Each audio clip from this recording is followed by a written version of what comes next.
I never imagined the sound of a toilet flushing would trigger the worst day of my life. It was 8:42 p.m., her birthday. The restaurant was packed, the kind of place she'd dreamed about for months. Candlelight shimmered off the wine glasses, laughter buzzed through the air, and I stood there at the corner of the hallway, next to the restroom, clutching a velvet box with a bracelet I custom-ordered from Italy. Jessica, my wife of 5 years, had disappeared 10 minutes ago to touch up her lipstick. But I wasn't the kind of man who checked on a woman in the restroom. I had dignity, or at least I thought I did, until I heard a sound, a familiar moan, one that used to be mine, followed by a laugh I'd never forget. Deep, male, cocky. I froze. I swear I couldn't feel my legs. My body just moved, like it knew something my heart was too stupid to accept. I pushed open the women's restroom door without thinking, and there they were. Jessica, bent over the sink, hair wild, lipstick smeared, dress hiked up, and Brandon, her personal trainer, pants around his ankles, smirking like a devil on payday. "Happy birthday to me," she muttered, still panting. I didn't scream. I didn't punch. I just stared, and when her eyes met mine, she didn't even flinch. "Oh," she said, adjusting her bra strap like we were in a damn movie. "Didn't think you'd grow a spine and follow me." Brandon laughed. "Yo, bro, chill. It's not what it looks like." I blinked. "You're inside my wife in a public bathroom. Explain to me how it isn't what it looks like." Jessica rolled her eyes. "Don't be dramatic. We were already over long before this." "No, we weren't." "Then maybe you missed the memo," she snapped, grabbing a towel. "You're boring. Predictable. You think buying me overpriced crap makes up for your mediocrity?" Something inside me broke. But I didn't show it. I just turned around and walked out of that bathroom, that restaurant, that life. And I smiled. Because I knew exactly how I'd get even. That night, I checked into a hotel and stayed up till 5 a.m. Not crying, not pacing, plotting. I wasn't just going to leave her. I was going to burn the bridge and salt the earth. But the real fire started a week later. On my birthday, she organized a fake surprise party with her whole smug family at her parents' house. I walked in, pretending I didn't know anything. I even brought flowers. She pointed at me from across the room and said, "You were a mistake to this family." Her brother Nick laughed. "Birth control is 99% effective. He's the 1%, right, Mom?" While they all howled like hyenas, I grabbed my old backpack from the coat rack and walked out. No words. No drama. 5 years passed. They thought I disappeared for good. But I didn't. I built something better. Stronger. I had a business, a new life, silence. Until 2 months ago. I heard a knock on the door. It was her. Mascara dripping. Wrinkled dress. No ring. Behind her, her mom, her brother, even Brandon. They were crying. Begging. "Please talk to us," Jessica whispered. "Please." I didn't say a word. I just stood there in the doorway with the same velvet box I never gave her, still unopened. Because revenge doesn't always come with fire. Sometimes it waits. And I was just getting started. I didn't slam the door. I just shut it slow, like silence itself could slap her harder than I ever could. She stood there on the porch, in the same dress she wore when I caught her. 5 years older, 5 years colder. My silence shattered her more than any insult could. But I wasn't done. I wanted her to feel the weight of every breath I took without her. I walked back into my apartment, clean, minimal, nothing like the cluttered drama of our old home. I sat at my desk, opened my laptop, and clicked on the folder titled, Jessica. A digital graveyard of every lie she ever fed me. Screenshots, videos, emails, bank statements, GPS records from the tracker I planted on her car the night I left. Yeah, I went full ghost mode. I needed the truth. And I got more than I asked for. Turns out Brandon wasn't her only little secret. There was Jake, her old college friend who took her to Miami for a girls' weekend. There was the bartender from her gym. Even some married dude named Kyle she met in a Facebook group about luxury vacations. She wasn't just unfaithful. She was a serial actress, lying like it was her native language. But the piece de resistance? She had taken a mortgage on my name after I left, forged my signature, took the money and vanished. I only found out when a lawyer I never hired sent a letter about a lawsuit. That's when I knew it wasn't enough to ignore her. It was time to bury her. I waited exactly 2 weeks before reaching out. A simple message. Let's talk. One night. Your place. She answered in 30 seconds. Yes. Please. I've missed you. Bitch. I showed up to her apartment dressed like nothing ever happened. Casual button-up, clean-shaven, neutral smile. She opened the door in lingerie like she thought I came back for one last night of nostalgia. I walked right past her, sat on the couch, dropped the file. A thick manila folder with her name scrawled across the front. She looked at it like it was radioactive. "What's that?" she asked, trying to keep her voice sweet. "Your sins," I said. "Enjoy." She didn't open it. Not yet. She tried the usual act, lip tremble, slow blink, the "I've changed" monologue. "I was lost, Caleb," she said. "I didn't know what I wanted. You were always distant." "I was distant?" I almost laughed. "You were getting bent over a sink while I was planning your birthday dinner." She dropped the act. Like a switch flipped. "Fine," she snapped. "You were weak. I needed more. You couldn't satisfy me emotionally or physically. Brandon listened to me. Kyle made me feel alive. You were a paycheck with a limp." There it was. The real her. I stood up. "That file," I said, pointing. "It's not just for you. Copies go to your parents, your job, the police, because that mortgage was fraud. I came here to give you a chance. You just confirmed you don't deserve one." "Wait, Caleb. No. Please. Don't ruin me." She panicked, scrambling to grab my arm. I pulled away. "You ruined you. I just kept receipts." As I walked out, I heard her crying. Loud. Ugly. Desperate. But I didn't feel pity. I felt freedom. I took the elevator down, stepped into the night, and smiled. Not because I hurt her, but because she no longer had the power to hurt me. And that was better than revenge. I didn't sleep that night. Not because I was upset. No. That part of me had died a long time ago, somewhere between hearing Brandon grunt and Jessica gasp harder. I stayed awake because something inside me buzzed like electricity. I wanted her to suffer. Not with yelling or violence. That would have made her the victim. No. I wanted something far worse, exposure. She always loved attention. Lived for it. So I decided to give her what she wanted. I picked her birthday. It was poetic. Last time I walked in on her was her birthday. This time, she'd walk in on me. I called up some old friends. Not mine. Hers. People who used to laugh behind my back, calling me the soft one, the quiet husband. But I had something they couldn't resist, scandal.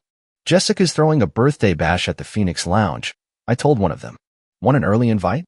I've got something wild to show you." Within 24 hours, word spread like wildfire. Half the town was buzzing about Jessica's mysterious surprise birthday night, hosted by her ex-husband who forgave her. I knew she wouldn't be able to resist showing up. I booked the venue, decorated it in her favorite colors, hired a DJ, even ordered a cake shaped like a broken heart. But the centerpiece? A massive screen on the wall, and a thumb drive. The night arrived. I wore a sleek black suit, no tie, confidence sharp as glass. People came. Faces I hadn't seen in years, some of them smirking, some whispering, some confused. The atmosphere was thick with curiosity. Then she walked in. Jessica. Hair perfect. That snake smile on her face. She wore a red dress that clung to her body like secrets. She walked up to me and whispered, "Didn't think you had it in you." "Oh, I have a lot in me," I said, offering her a glass of champagne. "Tonight, I'm just sharing." She looked around at the crowd, soaking it in. "So what's the surprise?" I clinked my glass, stepped up to the microphone, and smiled at the room. "Thank you all for coming. Tonight's about truth. About celebrating someone who has inspired many moments of clarity." Jessica's face twitched. I nodded to the DJ. The screen flickered to life. First, a short video of Jessica, giggling in bed, her phone recording her as she says, "Caleb's such a bore." But Brandon? God, he knows how to use his mouth. Laughter from the crowd. Gasps. Her brother looked like he saw a ghost. Her cousin turned red. The bartender from our favorite place covered his mouth. Then another clip. A voice recording of Jessica telling her friend, "I forged Caleb's signature. He'll never know. He's too busy playing the loyal husband." Her mom dropped her glass. And then, a photo slideshow. Every man, every text, every lie. By the time it ended, the room was dead quiet. Jessica was frozen, mascara trembling on her lashes. She looked at me like I had just stabbed her in public. She opened her mouth. But I raised my hand. "Don't," I said. "Tonight isn't about excuses. It's about truth. And you just gave these people more truth than they ever deserved." She slapped me. I smiled. People started to walk out. Some laughed. Some avoided eye contact. Her brother muttered something about disgusting. Her own best friend looked like she was about to vomit. Jessica stood there, shaking. Alone. Humiliated. Perfect. I leaned in and whispered in her ear, "Happy birthday, sweetheart. I hope the spotlight's everything you dreamed of." Then I walked away. I didn't look back. Not even once. In that moment, I didn't feel anger, or bitterness, or even joy. I felt clean, like I had scrubbed every lie off my soul. She took my trust, my peace, my love. But I took something bigger. Her image. Her power. And now, she had nothing left to hide behind. It's funny what silence feels like after chaos. That night, after the party, I didn't go out to celebrate or drink. I just drove home, windows down, letting the cool wind hit my face. The streets were empty. The world didn't know a war had just ended. And I won. I unlocked the door to my apartment, kicked off my shoes, and sat in the dark. No lights. No music. Just me and the echo of Jessica's gasp as the final video clip ended. The look on her face, priceless. Not because of the exposure, no, that wasn't what destroyed her. It was control. She lost it. And that woman was addicted to being in charge, addicted to being adored. Now she had neither. I lay in bed that night thinking about how far I'd come. Not financially, not physically, mentally. 5 years ago, I would have begged her to love me again. I would have asked what I did wrong. I would have cried myself to sleep wondering what I could fix. Now, I just pitied her.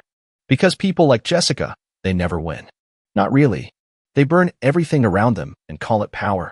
But when the fire's out, they're left in the ashes, alone, cold, irrelevant. The next morning, my phone exploded. Texts, missed calls, emails, even voicemails from numbers I didn't recognize. Jessica's brother texted me. "Bro, I'm sorry. Didn't know it was that bad." Her mother, of all people, left me a voicemail. "Caleb, I had no idea she forged your name? We need to talk." Even Brandon, the gym rat, tried calling me. Probably worried I'd leak more. I didn't answer. Let them stew. But then came the one message I did expect. "Jessica, what do you want from me? You win. Can we talk?" I stared at it for 10 minutes. My fingers hovered over the screen. Then I typed back one word. "No." Simple. Final. Just like the door she slammed on our marriage. 2 days passed. Then 3. I started getting messages from mutual friends. Apparently, Jessica quit her job. Deleted all her social media. Word got out at her firm about the forged documents. Someone from HR had seen the video. There was talk of a formal investigation. I didn't report her. I didn't need to. I just let the truth breathe. And the truth suffocated her. But the most unexpected part? She came to my door again. It was a rainy Tuesday night. I was watching a documentary with my dog, Ranger. The knock was soft, almost timid. I opened it, and there she was, drenched in rain, no makeup, hoodie clinging to her face. "Please," she said, barely above a whisper. I didn't invite her in. "I lost everything," she continued. "My job, my friends, my reputation. You proved your point." I leaned on the doorframe. "No," I said. "I didn't prove a point. I proved a pattern. You always hurt the people who love you. And the only reason you're here now is because no one else does." Her eyes welled up. "I was sick, Caleb. I was. I was chasing attention because I hated myself. I didn't know how to stop." "You don't stop by destroying others," I said. "You stop by looking in the mirror and being honest. And until you do that, nothing will change." "I still love you," she blurted. I laughed. Not loud. Just a short breath of disbelief. "No, Jessica. You loved having me. That's different." Then I shut the door. Not hard. Not angry. Just, finally. That night, I slept like a rock. No dreams. No guilt. No ghosts. Because I didn't just walk away from her. I walked back to myself. And that was the real revenge. 3 days after I shut the door in Jessica's face, I received a letter in my mailbox. Handwritten. No stamp. No return address. Just my name on the front. I didn't need to open it to know who it was from. But curiosity's a strange thing. Even when you swear you're done, even when your heart is finally whole again, that little flicker of, "What now?" still burns. So I opened it. It was written in blue ink, her handwriting unmistakable, clean, neat, like the lies she used to tell with a smile. "Caleb, I know you won't read this. I know you probably tossed it before even opening it. But just in case, I wanted to say sorry. Not the sorry because I got caught kind. The real one. The one I should have said years ago. You were a good man. Too good for me. And I was selfish. I took your loyalty and smothered it. I wanted everything: attention, thrill, admiration. I didn't know how to love something stable, something real. I destroyed us. And I know you don't owe me anything. But if you can find it in your heart to forgive me, not for me, but for you, I hope you do. I'm leaving town. I need to figure out who I am without lies, without masks. I hope one day you can look back and remember the few good moments we had. Happy belated birthday, Jessica. I read it twice. Then I set it on fire in my kitchen sink. It didn't make me angry. It didn't make me emotional. It just felt like the last page of a book I never wanted to finish. The ashes curled into black petals, floating down the drain, just like her memory. Later that night, I sat on my balcony, whiskey in hand, Ranger curled at my feet, city lights buzzing in the distance. And for the first time in years, I thought about the beginning, the good beginning, how she used to sneak little notes into my coat pocket, how she once danced barefoot in our living room to old records, laughing like a child, how she cried when I proposed. And I realized something. She wasn't always a villain. She became one. And maybe that's what hurt the most, not what she did, but who she chose to become. I got a call the next morning from someone unexpected: Ethan, my cousin. We hadn't spoken since the birthday from hell, the one where Jessica and her entire family humiliated me like I was some punchline. Hey, man, he said, hesitant. Heard what happened with Jessica. Can we meet? I paused. Why now? Because I saw it all. The video, the party, and I realized we all owed you a hell of an apology. Part of me wanted to hang up, but another part, the stronger one, decided to listen. We met at a small diner on 9th Street, the kind of place that smells like pancakes and regret. Ethan looked older, heavier, like life had slapped him around a few times since I last saw him. He didn't even order coffee. Man, he started, shaking his head, we were such jerks to you. You were, I said calmly. No excuses, he nodded. We believed Jessica because she was loud, convincing, and we never really gave you a chance to speak. I stirred my coffee. Do you want forgiveness? I asked. I want to earn it. That sat with me for a second. Then I nodded. Good, I said. Then don't just say you're sorry. Be better. That's how you start. The truth is, closure doesn't come all at once. It trickles in burnt letters, in quiet nights, in awkward apologies at greasy diners. But it comes. And when it does, you finally breathe again. You'd think after everything, after the exposure, the slaps of reality, the letters, the apologies, there'd be nothing left to uncover. That maybe the past would settle down and stay buried where it belonged. But pain doesn't just knock once. It circles back when you're calm, when you're rebuilding, when you're finally sleeping without clenching your jaw. 2 weeks after I met Ethan at the diner, I got another surprise. A knock on the door. This time, it wasn't Jessica. It was a process server. A man in a black jacket, maybe 35, with dead eyes and a clipboard. Caleb Morris? Yes. He handed me an envelope. You've been served. Then he walked off like he'd just delivered pizza. I stood there, fingers already itching. Opened it slowly. Read the first line twice. Notice of civil lawsuit, identity theft, and fraudulent mortgage application. And just like that, my breath caught in my throat.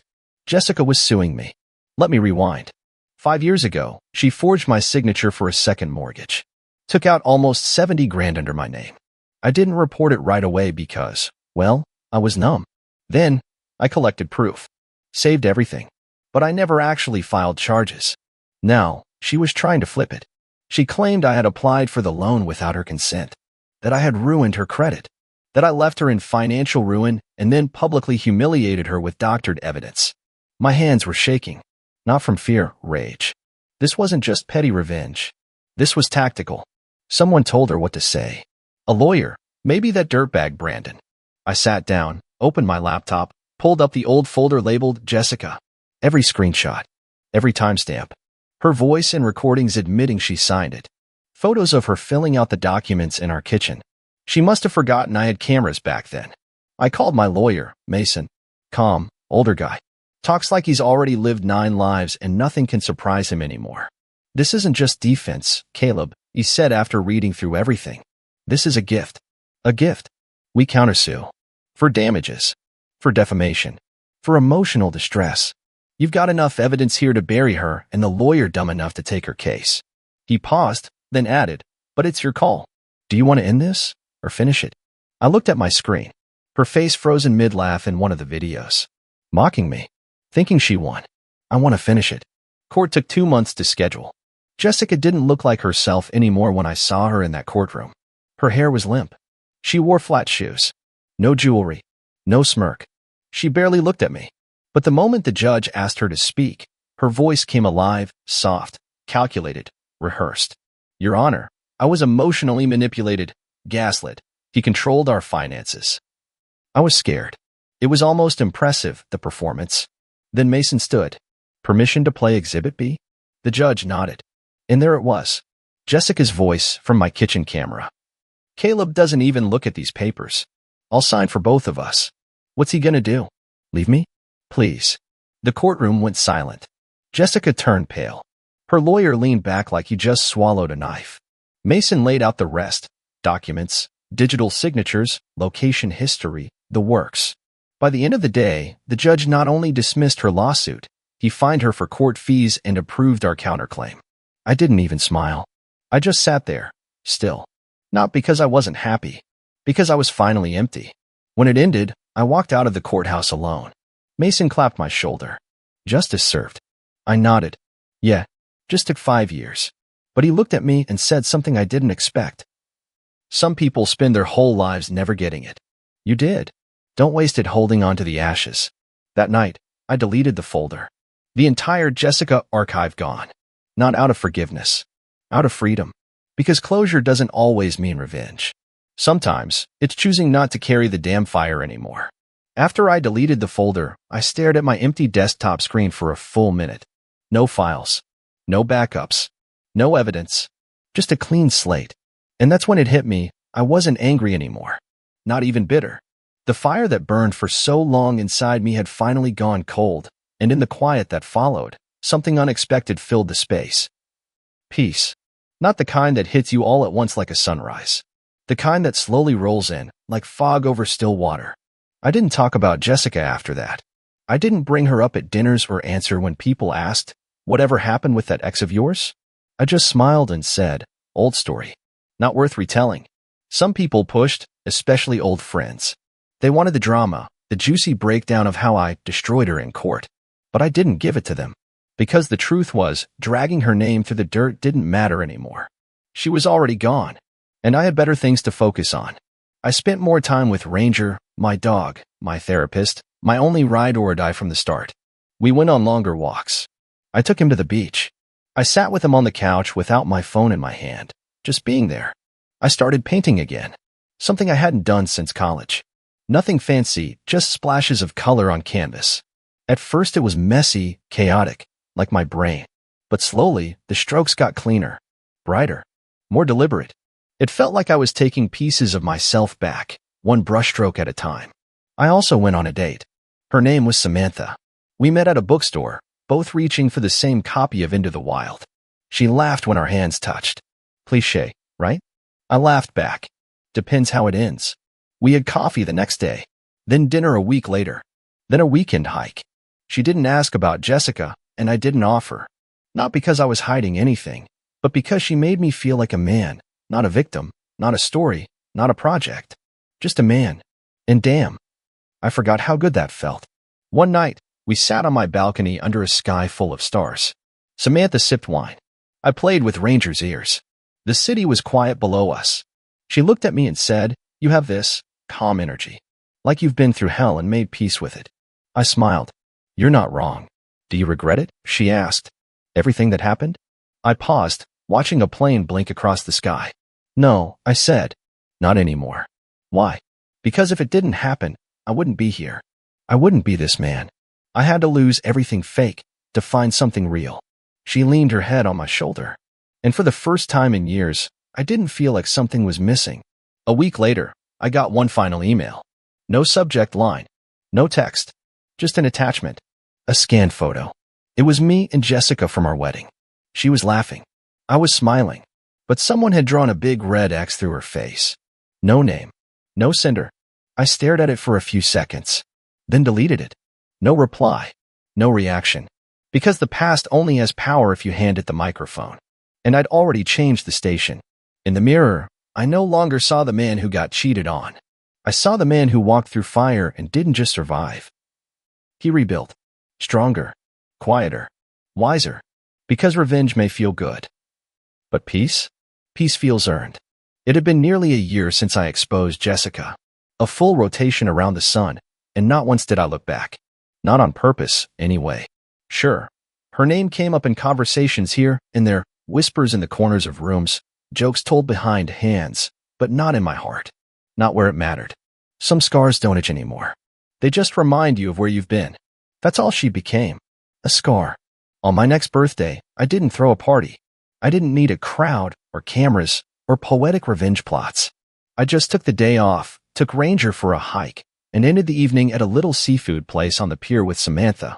We didn't toast to survival. We toasted to now. That was enough. Over dinner, she reached across the table and said something simple but heavy. You're not the same man I met last year. Better or worse? I smirked. She smiled back. Lighter. And she was right. Because for the first time in years, I wasn't carrying the weight of someone else's betrayal. I wasn't haunted by lies or fueled by revenge. I was just here. Alive. Whole. Present. After dinner, we took a walk down the pier. The ocean breeze tangled through her hair, and the moon turned the water silver. There were no paparazzi moments, no dramatic scenes. Just two people moving forward. You ever think about her? Samantha asked quietly. I paused. Not because I didn't have an answer, because I wanted to say it the right way. Sometimes, I said. Not with anger. Not with love. Just observation. Do you think she ever changed? I looked out at the waves. I think people like her don't change until life forces them to. And even then, it's not change, it's adaptation. She nodded like she understood more than she let on. And maybe she did. That night, when we got back to my place, I saw something in the mailbox. No return address. Again. But this time, it wasn't a letter. It was a small box. I brought it inside, sat on the couch, and opened it carefully. Inside was the bracelet I never gave her. The Italian one I bought the night I caught her cheating. There was no note. No explanation. Just the gift that never found its wrist. I held it in my hand for a while, feeling the cold metal between my fingers. I could have thrown it away. Pawned it. Burned it. Instead, I closed the box, tied it shut, and walked it outside. Down the street was a small homeless shelter with a thrift shop. I placed it gently in the donation box. Walked away without a word. Because I didn't need to carry symbols anymore.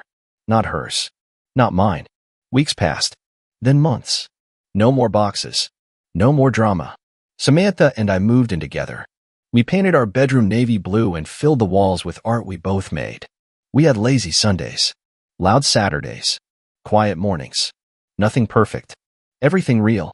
And one night, while lying in bed, she asked, if you could go back and change it, stop her from cheating, would you? I thought for a long second. No, I said. Because that version of me? He never would have grown. He would have stayed in a lie just to feel loved. She kissed my shoulder. Then I'm glad she was stupid. I laughed. Yeah, me too. To anyone reading this, to any man sitting in silence, wondering if he's crazy, if he's overreacting, if he's not enough. Let me say this. You are not the problem just because someone else lied. You are not broken just because someone else couldn't love you right. And you are never too far gone to come back stronger. Let them laugh at you now. Let them mock your softness. Because one day, they'll knock on your door, begging for a piece of the peace they once destroyed. And when that day comes, you'll smile. You'll shut the door. And you'll walk back into a life you rebuilt. Like a king. Because closure isn't about forgetting. It's about remembering who the hell you are. My name's Ethan Parker. And if you'd told me 6 months ago that I'd be sitting in my car, engine idling in the dead of night, a cold sweat running down my spine as I stared at an unfamiliar sedan parked outside the motel on Route 17, I would have laughed it off. But there I was, holding a receipt that might as well have been a time bomb, my heart pounding as if it could break through my ribcage. It started with a whisper, a crack in the foundation of my seemingly perfect life. Madison, my wife of 8 years, was acting strange. Madison, who could charm the room with her smile, who had always been the glue that held us together, was suddenly more guarded, more irritable, and always attached to her phone. Work's just been stressful, she said when I asked why she'd been staying late so often. But her excuse smelled off, like a fish left out in the sun too long. Still, I buried my doubts, brushing them away like crumbs off a table, convincing myself I was overthinking things. Madison wouldn't. She couldn't. Then I found the receipt. I was searching for some loose change in the cup holder of her car when I saw it. A bill from a motel. Dated last Tuesday, while she was supposedly at that networking event. The air in the garage felt heavier, colder, as if the walls were closing in. My mind raced with possibilities, each one worse than the last. Maybe it wasn't her. Maybe it was someone else borrowing her car. But the handwriting on the bill matched hers. I sat in our kitchen that evening, staring at her as she cooked dinner. Every gesture she made seemed rehearsed, every word overly sweet. My Madison, who used to be an open book, now had chapters written in invisible ink. "Ethan, are you okay?" she asked, her voice lilting in that sing-song tone that used to make my heart skip a beat. Now it made me sick. "Yeah," I muttered, forcing a smile that probably looked like it had been stapled onto my face. That night, when she fell asleep, I made up my mind. I needed to know. So I did something I never thought I'd do, I tracked her phone. It was shockingly easy. A few clicks and swipes, and suddenly I had a map showing every location she'd been to in the last week. And that's how I found myself outside the motel on Route 17, watching shadows flicker in a room on the second floor. It was 11:34 p.m. My hands gripped the steering wheel so tightly that my knuckles turned white. I debated whether to barge in, storm up the stairs, and demand answers, but fear anchored me in place. Instead, I waited. Waited for what felt like hours until, finally, the door opened, and out stepped Madison, hair tousled, her lips curved in a sly smile that shattered me into 1,000 pieces. She wasn't alone. A man followed her out, tall and broad-shouldered, with a cocky swagger that made my stomach churn. I didn't need a face to know who he was, his body language told me everything. This was the affair partner, the man my wife had been sneaking around with. I turned off the engine and gripped the door handle, ready to confront them. But then, a thought struck me: why let them see me broken? Why give her the satisfaction of knowing she'd torn me apart? Instead, I waited. Watched them laugh as they parted ways, Madison driving off into the night as if nothing had happened. I followed at a distance, my heart a storm of anger, betrayal, and humiliation. That night, lying in bed next to her, I stared at the ceiling, wide awake while she slept soundly. My mind raced with questions. How long had this been going on? Why? And what the hell was I supposed to do now? One thing was certain: I couldn't let this slide. Not this betrayal, not this insult to everything we'd built together. As I lay there, listening to her soft breathing, my resolve hardened. If Madison thought she could play me for a fool, she was about to learn just how wrong she was. The next morning, I woke up with a strange sense of clarity. Madison was in the bathroom, humming some tune she probably thought sounded innocent. I stared at the empty spot next to me in bed, the sheets still warm from where she'd been. 1,000 questions swirled in my mind, but they all led to one conclusion: I couldn't ignore this anymore. I needed answers. She emerged from the bathroom, wrapped in a towel, her hair damp and skin glowing like nothing had happened the night before. She glanced at me, her expression cheerful, but there was a flicker of something. Was it guilt? Or had I just convinced myself it was there? "Morning, babe," she chirped, brushing past me to her side of the dresser. "Morning," I said flatly. My voice sounded foreign to my own ears, hollow, detached. She turned to me, narrowing her eyes. "What's with the tone? Did you sleep okay?" I let the silence hang for a moment. She cocked her head, waiting for a reply. I took a deep breath and sat up, the sheets pooling around my waist. "Madison, where were you last night?" Her face didn't change, no flinch, no hesitation. She'd practiced this. "What do you mean?" "I told you, I was working late." "Really?" I said, raising an eyebrow. Because I'm pretty sure I saw you leaving a motel on Route 17. Her towel slipped slightly, but she caught it quickly, tightening it around herself. Her eyes darted, just for a second, but it was enough. I'd struck a nerve. That's ridiculous, she said with a short laugh that sounded anything but amused. You must have mistaken someone else for me. I'm not an idiot, Madison, I snapped, my voice sharper than I intended. I saw you.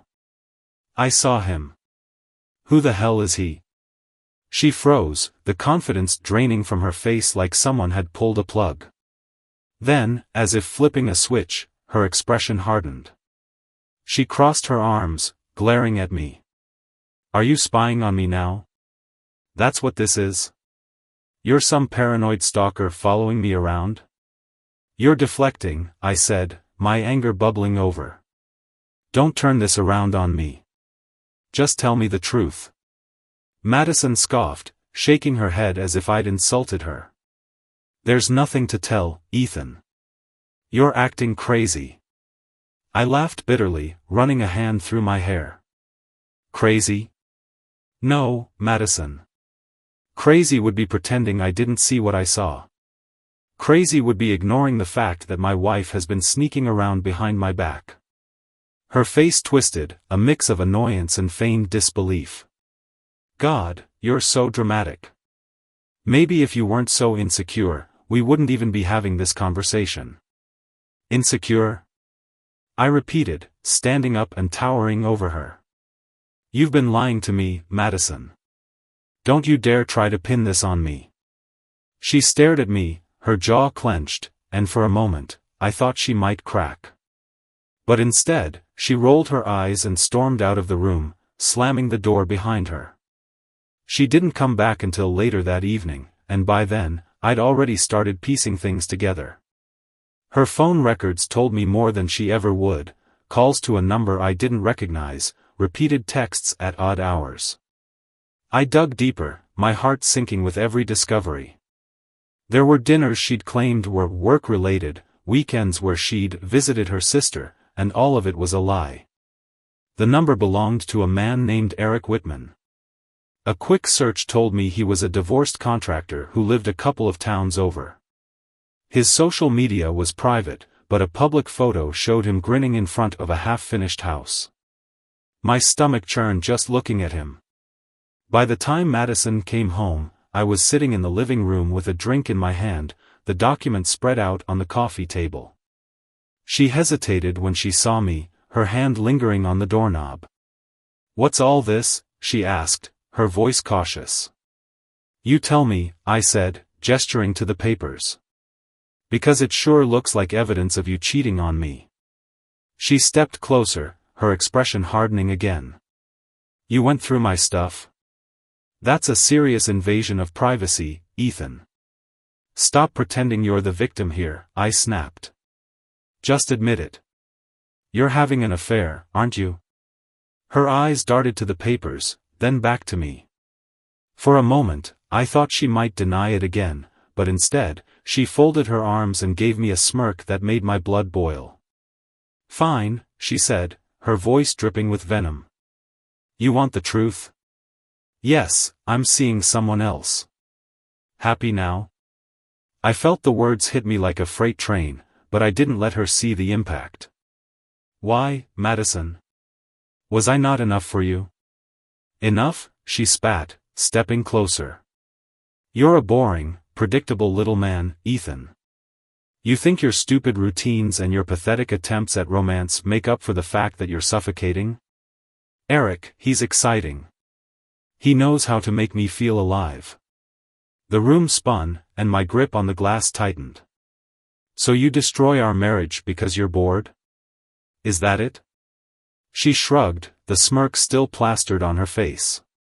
Maybe you should have tried harder to keep me interested. Her words cut deeper than any knife. I stood there, staring at the woman I thought I knew, and realized she wasn't just unfaithful, she was cruel. Any hope of salvaging this was gone. I didn't say another word. I just grabbed my keys and walked out, slamming the door behind me. My chest burned with rage and heartbreak, but beneath it all was something new, a resolve to make her pay for every ounce of pain she'd caused me. The drive that night was a blur. I didn't know where I was going, I just needed to get away from her.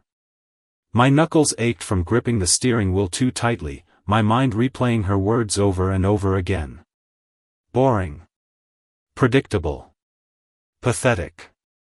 They sliced through me like jagged glass, but they also ignited something I hadn't felt before, rage.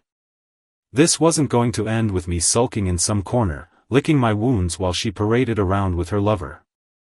No. If Madison thought she could destroy everything we'd built and walk away unscathed, she had no idea who she was dealing with. I pulled into a quiet parking lot near the edge of town and killed the engine. The dark silence of the night pressed in around me, but my mind was anything but still. I thought about Eric Whitman, the man she called exciting. I'd seen his face, knew where he lived, and had enough information to turn his world upside down. But revenge wasn't just about him. Madison deserved to feel the weight of what she'd done, too. I spent hours sitting there, crafting my plan. It had to be meticulous, calculated, and most importantly, brutal.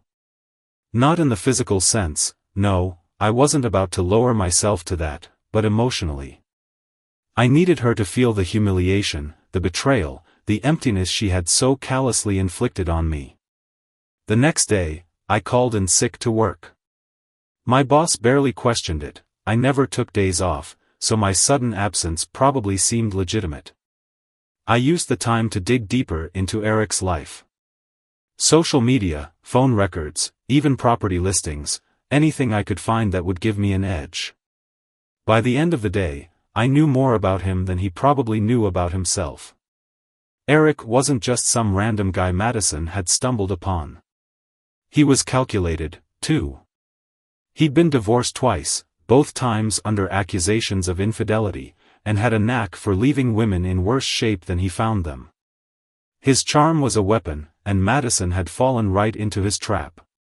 But this time, he'd bitten off more than he could chew. Madison left for work that evening, and I followed her. She had no idea I'd installed a GPS tracker on her car. The little red dot on my phone screen led me straight to Eric's house. It was a modest place, tucked in a quiet neighborhood, but there was nothing innocent about it. I parked a few houses down, careful not to draw attention. Madison's car was already in the driveway, and the porch light was on. I watched from a distance, my stomach churning as she knocked on the door. Eric greeted her with that smug grin I'd seen in his photo. They kissed, right there in the open, and I felt my blood boil. But I stayed put. This wasn't the time to confront them. Not yet. That night, when Madison came home, I was waiting for her in the living room. She didn't even bother to hide her smug satisfaction, her hair slightly disheveled, her cheeks flushed. I wanted to scream, to demand answers, but I held back. Instead, I asked the question that had been burning in my mind all day. Madison, I said, keeping my voice calm, why him? She blinked, caught off guard by the directness of my question. What are you talking about? Eric, I said, leaning forward. What does he have that I don't? Her lips twisted into a cruel smile. You really want to know? Yeah, I said, my voice tight. I do. She shrugged, tossing her purse onto the couch. He's fun, Ethan. He's not stuck in the same boring routines. He makes me feel alive. Alive? I echoed, bitterness dripping from my tone. You mean lying and sneaking around makes you feel alive? Don't act so innocent, she snapped. You're no saint, Ethan. You're just pissed because you got caught up in your own boring little life and didn't see this coming. I stood up, towering over her, my patience hanging by a thread. You don't get to rewrite this, Madison. You're the one who cheated. You're the one who threw this marriage away. She rolled her eyes, brushing past me toward the stairs. Whatever, Ethan. If you don't like it, do something about it. And that was it. Those 6 words pushed me over the edge. If she thought I wouldn't, she was about to learn just how wrong she was. The next morning, I put my plan into motion. Step 1 was simple: destroy their illusion of secrecy. I printed out every piece of evidence I'd collected: photos of Madison at Eric's house, copies of their texts, phone records, and mailed them anonymously to Eric's ex-wife, his employer, and Madison's boss. If they wanted to play dirty, I'd show them how it was done. But I didn't stop there. I found a way to intercept Madison's emails, forwarding their little love notes to key figures in her life: her friends, her co-workers, even her mother. By lunchtime, her phone was buzzing non-stop with calls and texts. When she stormed into the house that evening, her face was flushed with panic. "What the hell did you do?" she screamed. "I just leveled the playing field," I said, calmly sipping my coffee. "You wanted excitement, Madison. Welcome to the show." "You're insane," she shouted, her voice cracking. "You've ruined everything." "No," I said, standing and meeting her glare with my own. "You ruined everything. I'm just making sure you feel it." Her rage dissolved into something else: fear. For the first time, she realized she wasn't in control anymore. And it felt damn good to watch her squirm. That night, Madison locked herself in the bedroom while I slept on the couch. But I didn't mind. I wasn't done yet. Eric might have been quiet for now, but he wouldn't stay that way. He'd come crawling out of his little hole eventually, and when he did, I'd be waiting. The next morning, I woke up with a strange sense of calm. I had tipped the first domino, and now it was time to watch the chain reaction. Madison barely looked at me as she shuffled past, her phone glued to her hand, frantically typing something. Her once confident stride now had an edge of uncertainty. She had underestimated me, and now she was realizing the consequences. While she spiraled, I took my revenge to the next level. It wasn't just about exposing her infidelity, it was about making her question every step she'd taken. Step 2 was dismantling her social circle, those friends who had undoubtedly enabled her lies and probably cheered her on in private. Around midday, I got a call from an old mutual friend of ours, Sarah. She didn't mince words. "Ethan, what the hell is going on? Madison's blowing up the group chat, saying you're sabotaging her life." I smirked, taking a long sip of my coffee. "What did she say exactly?"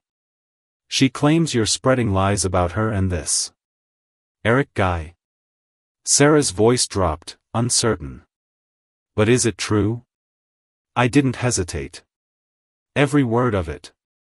She's been sneaking around with him for months." "I have the proof, Sarah. Do you want me to send it to you?" There was a long pause. "No," she finally said, her tone shifting. "I believe you. Honestly, I always suspected something was off. Madison's been different for a while now. It was clear Madison had been losing more than just her integrity, she'd been losing respect, too. And now the cracks were showing. By the end of the day, word had spread through her network.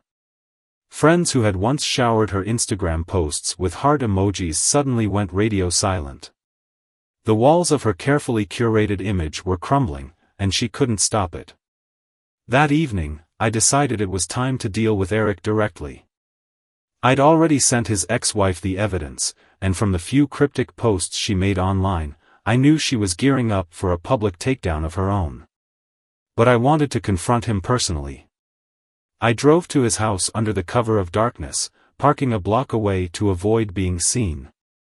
It didn't take long before I spotted him through the living room window, lounging on his couch like he didn't have a care in the world. The arrogance was palpable even from a distance. With my heart pounding but my resolve solid, I walked up to his front door and knocked. The sound echoed through the quiet neighborhood.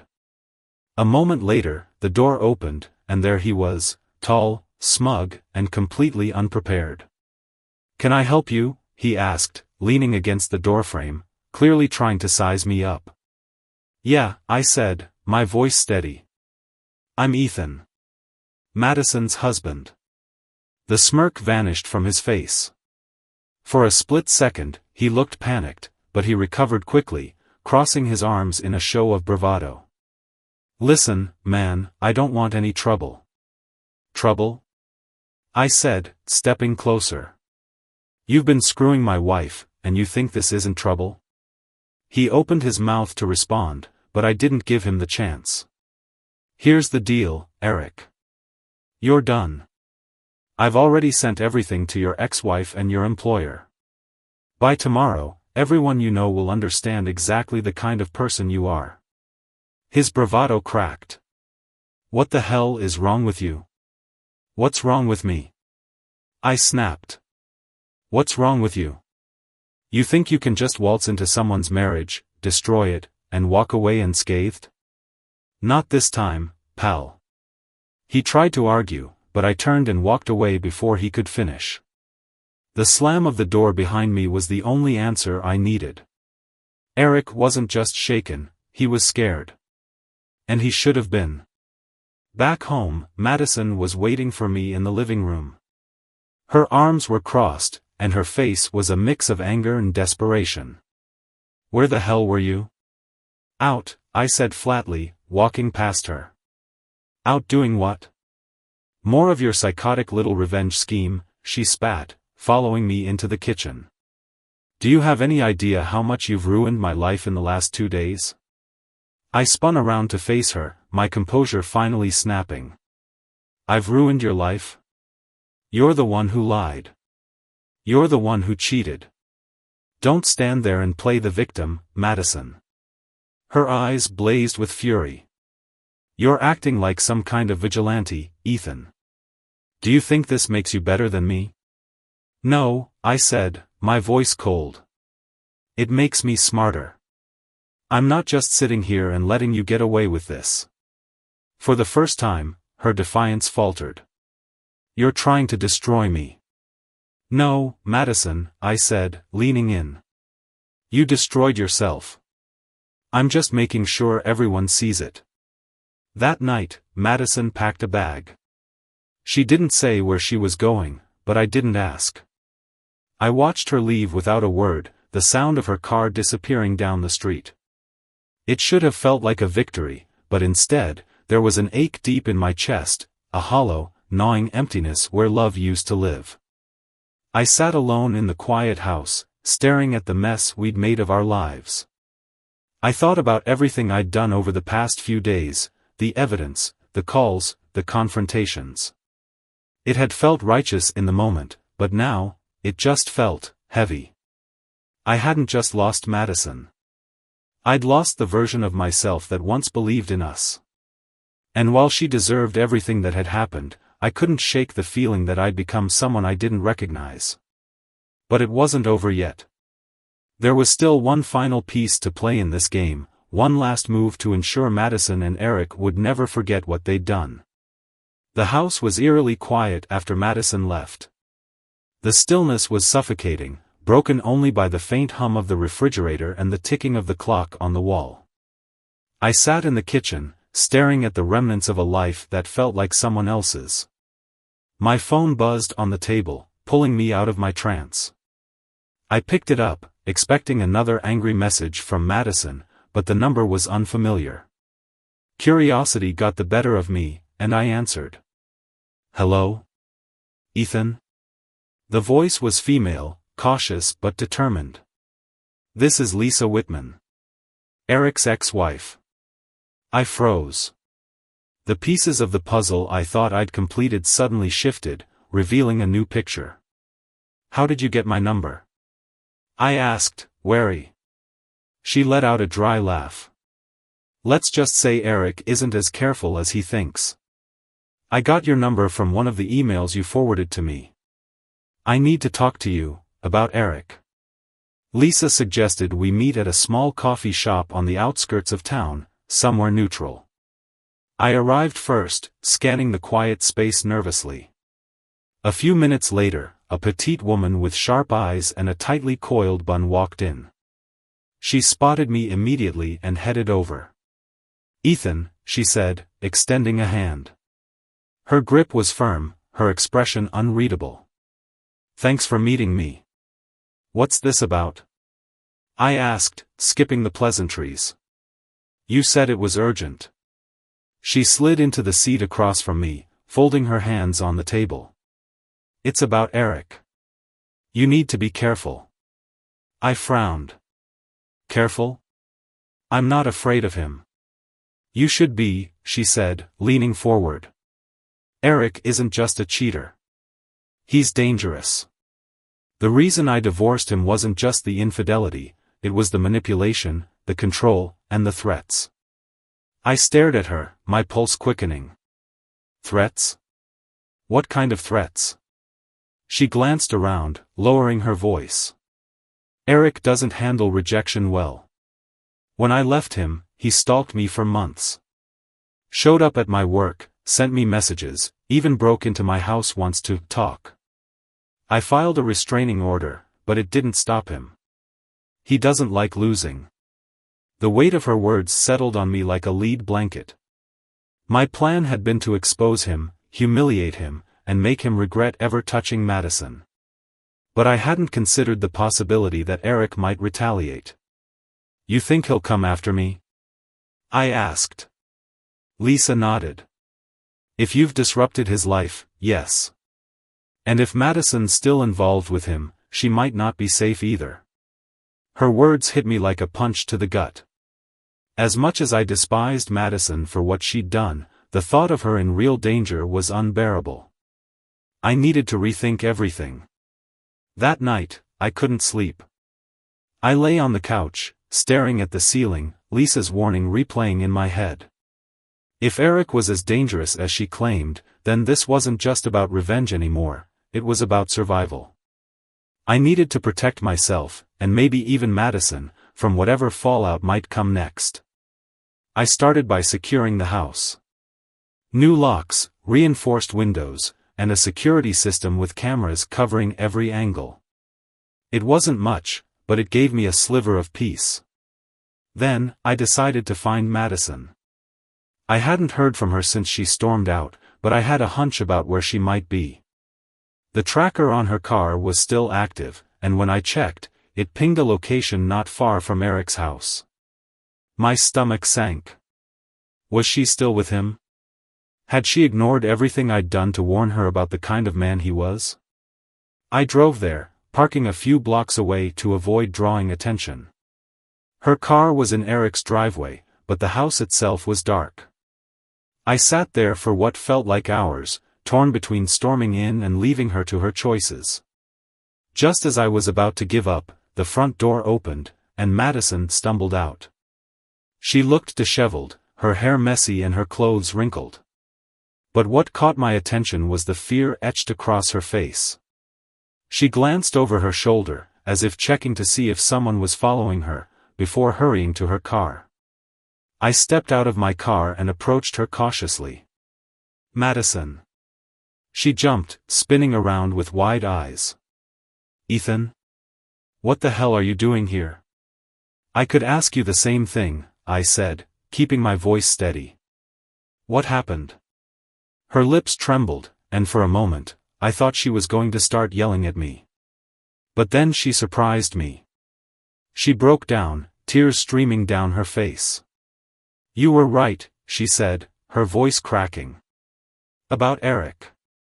He's not who I thought he was." "What did he do?" I asked, my chest tightening. She shook her head, fumbling with her car keys. "I don't want to talk about it. I just need to get out of here." I grabbed her wrist gently, stopping her. "Madison, if he's dangerous, you need to tell me." Her eyes met mine, and for the first time in weeks, there was no malice or defiance in them, only fear. He said if I tried to leave him, he'd make sure I regretted it. He has photos, videos. Stuff he said he'd send to everyone we know if I don't stay. The air felt heavy, suffocating. Eric wasn't just a cheater, he was a predator, and Madison had become his prey. As much as I hated what Madison had done, I couldn't leave her to face Eric alone. "Come with me," I said. "You can't stay here." She hesitated, then nodded. Together, we drove back to the house, the tension between us thick but unspoken. For the first time in weeks, we were on the same side. When we got home, I told her everything Lisa had shared with me about Eric. Madison listened quietly, her face pale. "What do we do now?" she asked, her voice barely above a whisper. "We fight back," I said, my resolve hardening. "But we do it smart. We gather evidence, and we take him down legally. No more games." For the first time, Madison looked at me with something that resembled respect. "Thank you," she said softly. This wasn't the ending I had expected, or wanted, but it was the reality we were facing. Together, we would confront the storm Eric had unleashed. And this time, we wouldn't lose. The silence between us was unbearable. Madison sat at the kitchen table, her hands wrapped around a cup of coffee that had long gone cold. She hadn't said much since we got back to the house, and frankly, I wasn't sure I wanted to hear what she had to say. My mind was spinning with plans, scenarios, and risks, but above all, I was grappling with the bitter irony of the situation. The woman who had betrayed me now depended on me to protect her. "Ethan," she said finally, breaking the stillness. Her voice was quiet, hesitant. "I know I don't have the right to ask, but, why are you helping me?" I leaned back in my chair, crossing my arms. "Because whatever you've done to me, no one deserves to be trapped like this. Not even you." She flinched at my words but nodded, her eyes fixed on the table. "I didn't know he was like this. At first, he was just exciting, you know? Different. But then he started, controlling things. My time, my choices. And now," her voice cracked, and she took a shaky breath. I wanted to be angry, to tell her she had no one to blame but herself. But her fear was real, and it was palpable. Eric wasn't just some adulterer, he was a predator. And now, he was our problem. By the next morning, I had a plan. If Eric thought he could manipulate Madison, he was about to learn the hard way that he wasn't untouchable. I didn't just want to protect Madison, I wanted to expose him for who he really was and make sure he couldn't do this to anyone else. Step 1 was gathering hard evidence.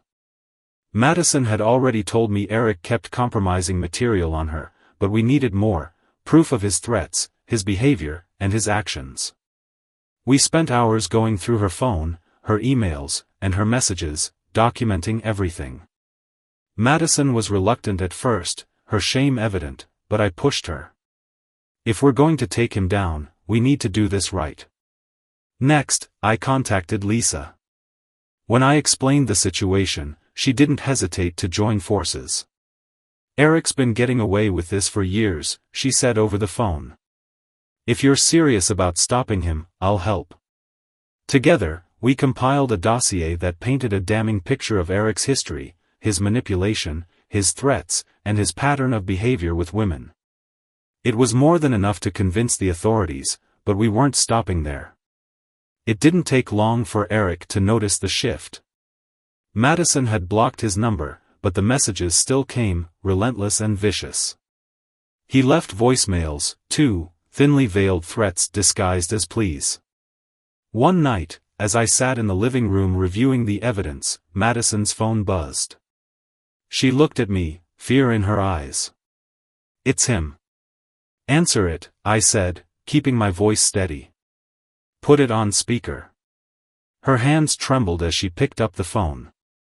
"Hello?" "Madison," Eric's voice oozed through the speaker, calm but menacing. "I've been patient, but you're testing me. If you think you can just walk away, you're wrong. You owe me." She glanced at me, her face pale. "I don't owe you anything." "Oh, but you do," he replied, his tone darkening. "And if you don't come back, I'll make sure everyone sees what you've been hiding. Do you really want your friends, your family, to know what kind of woman you are?" I clenched my fists, my jaw tight. "Hang up," I mouthed to Madison. She did, but the damage was done. Eric wasn't just playing games anymore, he was escalating. The breaking point came 2 days later. Madison and I had just returned from a meeting with a lawyer Lisa had recommended when we noticed something strange. The front door was ajar. "Did you leave it open?" I asked, my voice low. She shook her head, her face pale. My instincts kicked in. I motioned for her to stay back as I stepped inside, scanning the room. At first, nothing seemed out of place. But then I saw it, a single photo frame lying face down on the mantel, the glass shattered. It was a picture of Madison and me from happier times. "He was here," Madison whispered, her voice trembling. I didn't respond. My mind was already racing. Eric had crossed a line, and it was time to confront him directly. That night, I called Lisa. Together, we devised a plan to corner Eric. We arranged to meet him in a public place, where he'd have no choice but to listen. Lisa and I would handle the confrontation, while Madison stayed in a safe location with a trusted friend. Eric showed up to the meeting smug and confident, his usual bravado on full display. He didn't notice the small recorder hidden in Lisa's purse or the plainclothes officer sitting a few tables away, ready to intervene if things got out of hand. Well, Eric said as he sat down, his grin infuriatingly casual. "What's this? An intervention?" "Something like that," I said, keeping my tone steady. "We know what you've been doing, Eric. The threats, the manipulation, it's over." He laughed, leaning back in his chair. "And what are you going to do about it? Run to the cops? They won't believe you. They never do." Lisa spoke up, her voice sharp. "This time, they will. We've got everything, messages, recordings, witnesses. You're done." For the first time, Eric's smirk faltered. He leaned forward, his eyes narrowing. "You think you're smarter than me? You think you can just take me down?" "I don't think," I said, meeting his gaze. "I know." The police moved in minutes later, taking Eric into custody as he sputtered protests. His arrogance crumbled in real time, replaced by the stark reality of his situation. As they hauled him away, I felt a strange mix of relief and exhaustion. It was over. Madison and I returned home that night, the weight of the past few weeks finally beginning to lift. There was no fairy tale ending waiting for us, our marriage was still broken, and the wounds ran deep. But for the first time in weeks, I felt a glimmer of hope. Not for us, but for myself. Eric was finished. Madison was free. And I was finally ready to move on. The house felt like a different place now. Eric was gone, arrested for his crimes, and while his threats still loomed in my mind, the immediate danger had passed. Yet, the silence between Madison and me was deafening. We both knew the storm had cleared, but the wreckage of what we once had was scattered everywhere, and neither of us knew how to start rebuilding, if we even wanted to. That morning, Madison sat across from me at the kitchen table, her hands wrapped around a mug of coffee. The bags under her eyes betrayed how little sleep she'd gotten, though I imagined I looked just as worn out. For the first time in weeks, there was no venom in her expression, no sharp words on her tongue. "Thank you," she said quietly, breaking the silence. Her voice was small, almost fragile, and I had to fight the urge to scoff. After everything, she thought a simple "thank you" could fix this? For what? I asked, keeping my tone neutral. I wasn't ready to let her off the hook that easily. "For everything," she said, her gaze dropping to the table. "For helping me when I didn't deserve it. For standing by me even after I betrayed you." The word hung in the air like a noose, tightening around us both. I didn't respond immediately, letting her sit with the weight of it. Part of me wanted to lash out, to tell her how much pain she'd caused, but another part of me, the part that still remembered the woman I fell in love with, held back. "I didn't do it for you," I said finally, my voice steady. "I did it because no one deserves to go through what Eric put you through. Not even you." She winced, nodding slowly. "I get that. And I don't expect you to forgive me. I don't know how to make this right." I leaned back in my chair, crossing my arms. "Maybe you can't. Maybe some things aren't meant to be fixed." Her eyes glistened with tears, but she didn't let them fall. Instead, she nodded again, accepting the truth of my words. "I understand." Just as I thought we'd reached a tentative truce, my phone buzzed. I glanced at the screen, expecting another spam call or message from a concerned friend, but the name that popped up made my blood run cold: Eric. I answered immediately, putting the call on speaker. "What the hell do you want?" I demanded, my voice sharp.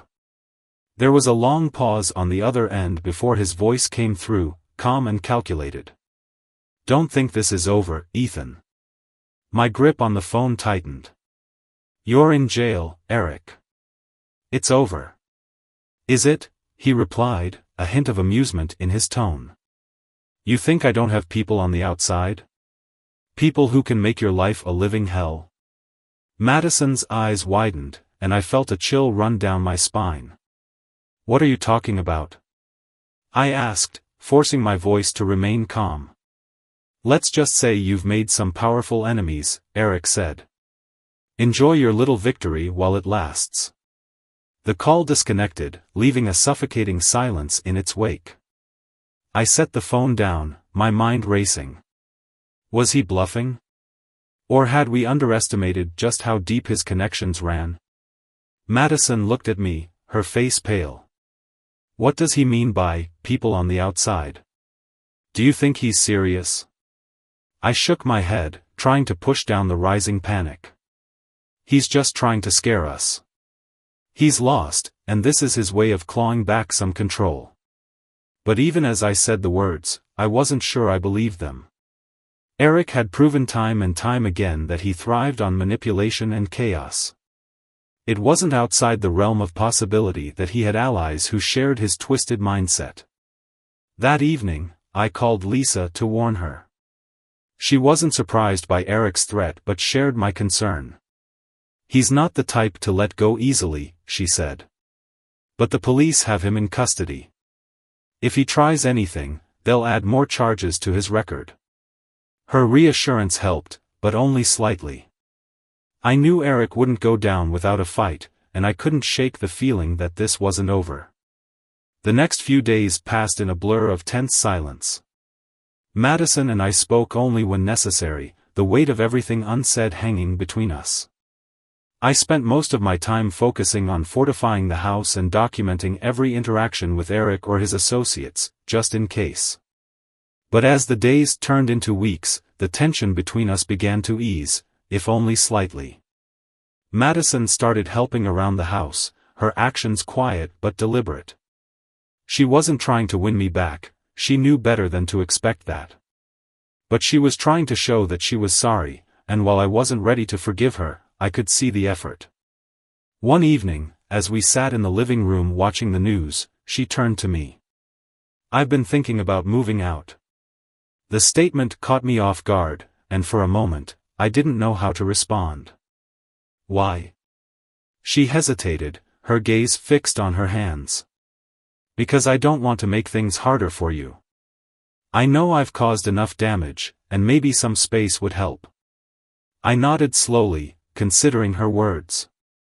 Part of me wanted her gone, wanted to erase the pain she'd caused by removing her from my life entirely. But another part of me, the part that still cared, despite everything, wasn't ready to let her go. "You don't have to decide now," I said finally. "But if you think it's for the best, I won't stop you." She looked at me, her eyes filled with a mix of gratitude and sadness. "Thank you, Ethan. For everything." As Madison began packing her things, I couldn't help but reflect on everything we'd been through. Our marriage was shattered, and the trust we once had was gone.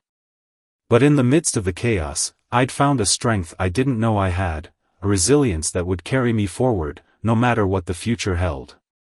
Eric's threats still lingered in the back of my mind, but I refused to let them control me. If he came after us again, I'd be ready. And as for Madison, I hoped she'd find a way to rebuild her life, just as I was rebuilding mine. For now, the path ahead was unclear. But one thing was certain, I was no longer the man who had once ignored the cracks in my marriage, hoping they'd fix themselves. I was stronger, wiser, and ready to face whatever came next.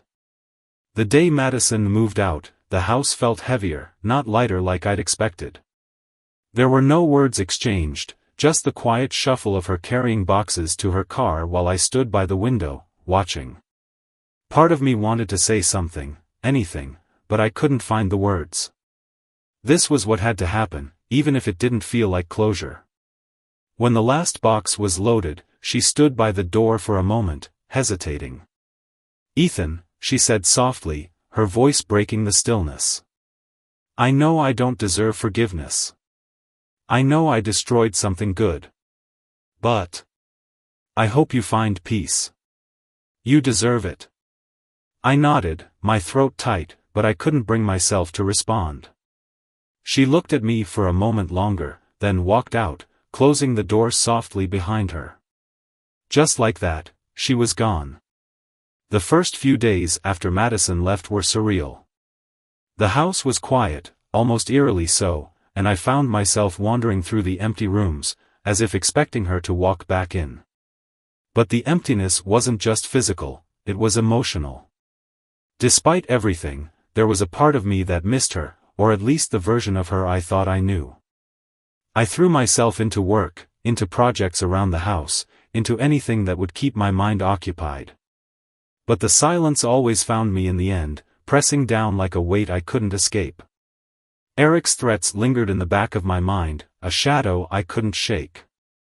But as weeks turned into months, it became clear that his bark was worse than his bite. The charges against him were solid, and with Lisa and Madison both testifying, his chances of avoiding jail were slim. The justice system was finally catching up to him, and for the first time in what felt like forever, I started to breathe easier. One evening, as I sat on the back porch nursing a beer, I realized I didn't feel angry anymore. The rage, the betrayal, the humiliation, it was all still there, but it didn't define me. I wasn't just a man who'd been cheated on. I was someone who had survived, someone who had found strength in the chaos. I started reconnecting with old friends, people I'd pushed away during my marriage. Slowly, I began to rediscover who I was outside of the life I'd built with Madison. There were still moments of sadness, of course, but they were fleeting. I was moving forward, one step at a time. One Saturday, a few months after Madison had moved out, I ran into Lisa at a coffee shop. She was sitting at a corner table, flipping through a book, and when she saw me, her face lit up. "Ethan," she said, smiling. "It's good to see you." "You too," I said, genuinely glad to see her. "How are things?" She gestured for me to sit, and I joined her. We talked for hours, catching up on everything that had happened since Eric's arrest. She told me about her plans to move to a new city, to start fresh, and I shared how I was slowly piecing my life back together. "You seem lighter," she said after a while, studying me. "Happier." "I think I am," I admitted. "It's been a long road, but I'm finally starting to feel like myself again." Lisa smiled, her eyes warm. "You deserve that, Ethan. You really do." Over time, Lisa and I stayed in touch. What started as occasional check-ins turned into regular conversations, then dinners, and eventually something more. She was cautious, and so was I, but there was something undeniably comforting about being with someone who understood what I'd been through. Our relationship grew slowly, naturally, without the pressure or expectations that had defined my marriage. Lisa wasn't perfect, and neither was I, but we were honest with each other, and that honesty became the foundation of something real. Looking back on everything, I realized I'd learned more about myself in those months of pain and chaos than I had in years of complacency. Madison's betrayal had shattered me, but it had also forced me to confront truths I'd been avoiding for far too long. I wasn't just mourning the loss of my marriage, I was mourning the version of myself that had allowed it to happen. In the end, I didn't hate Madison. I didn't even hate Eric. They were just people, flawed and broken in their own ways, and their actions had consequences they couldn't outrun. I'd made my peace with that, and with myself. If there's one thing I've learned, it's that betrayal doesn't have to define you. It hurts, it cuts deeper than you think you can endure, but it also forces you to grow. It teaches you who you are, what you value, and what you're capable of overcoming. To anyone going through something similar, my advice is this: don't let the betrayal consume you. Feel the pain, confront it, but don't let it control your life. You're stronger than you realize, and on the other side of the hurt, there's a version of you who's wiser, braver, and more resilient than you ever thought possible. As for me, I'm still healing, still learning. But for the first time in a long time, I'm hopeful. The past doesn't define me anymore, it's just a part of my story. And the best part? The future is still mine to write. He's my CEO. I heard the words echo in the hospital corridor before I even saw their faces. He's my CEO. That's what the man said, this tall, smug bastard standing next to my wife. My wife. And he looked straight at me like he'd seen a ghost. I was sitting upright in a hospital bed, still sore as hell, tubes running into my veins, heart monitor ticking steady. I just started recovering after a brutal accident, and my body was still playing catch-up with consciousness. But those 5 words? They were the smelling salt that jerked my soul awake. It was surreal, like a twisted fever dream. She walked in wearing tight jeans, full makeup, hair done like she was heading to brunch with friends, not visiting her husband who'd just clawed his way back from the edge of death. And then beside her was this clown. Blake. That was his name. I recognized him instantly. VP of Sales. Overeager, underqualified, but kissed enough ass to climb. He froze when he saw me. Blinked. Then he turned pale and said it. He's my CEO. Her head snapped toward him so fast it was almost comical. No way. You must be kidding, she said, laughing nervously like it was some stupid misunderstanding. But I didn't laugh. Neither did Blake. I just sat there, watching, breathing, processing. And then she did the most unbelievable thing I've ever seen in my life. She stepped forward and whispered to him, "Are you sure?" Like I was some mistaken identity. Like I hadn't spent 5 years breaking my spine to build a company that paid for her designer bags, her new car, her goddamn Pilates classes. Her eyes darted back to me. "Ethan," she asked. What are you doing here?" I didn't even answer. I just stared at her. My throat felt like it had swallowed a razor blade. The silence pressed down on all 3 of us. It was Blake who broke it. "Claire," he said quietly, "why didn't you tell me your husband was Ethan Grant?" She stiffened. "Oh, no, she said quickly. "He's not my husband anymore. That's over." Then she turned back to me, her tone shifting into something ugly. Something venomous. "You were supposed to be in the ICU. Ethan, why are you even awake?" I told them to call me first. I couldn't believe it. I hadn't seen her in weeks, not since the crash. I'd been unconscious. And now here she was, throwing a tantrum in front of her new husband because I was still breathing? Then she dropped the real bomb. "I can't afford to support a jobless person anymore. Get out." Just like that. Like I was a squatter in a place I didn't belong. Her voice was cold. Ruthless. I could almost taste the venom in her words. She grabbed Blake's arm and tried to pull him away. "Let's go." But Blake just stood there, rooted in place, as wide as his brain caught up. "Wait, Claire, you said your husband was some loser. You didn't say he was the owner of Vanguard Capital." She froze again, slowly turned back. "What?" That's when I decided to speak. "I inherited $60 million 3 days ago," I said quietly. Before I could tell you, I was fighting for my life. Her jaw moved, but no sound came out. Then I added, "And the man you just married works for me." You know that moment when someone realizes they've destroyed everything in one greedy, careless move? That was the look on her face. She wasn't sorry. She wasn't heartbroken. She was terrified. Not because she hurt me, no, but because she just realized what she threw away. She opened her mouth to speak, probably to spin another lie, but I raised my hand. Save it, I said. You already said everything that matters. And I leaned back in bed, smiling for the first time in weeks. This wasn't just survival. This was rebirth. Want to see what betrayal looks like when the tables turn? You're about to. Blake took a step back, like he'd just realized he was standing in a minefield. He looked at her, then at me, then back at her. The silence between them was louder than any scream I'd heard in that hospital. Claire's hand was still clinging to his arm, but her grip started to loosen. She knew she'd messed up. And deep down, so did he.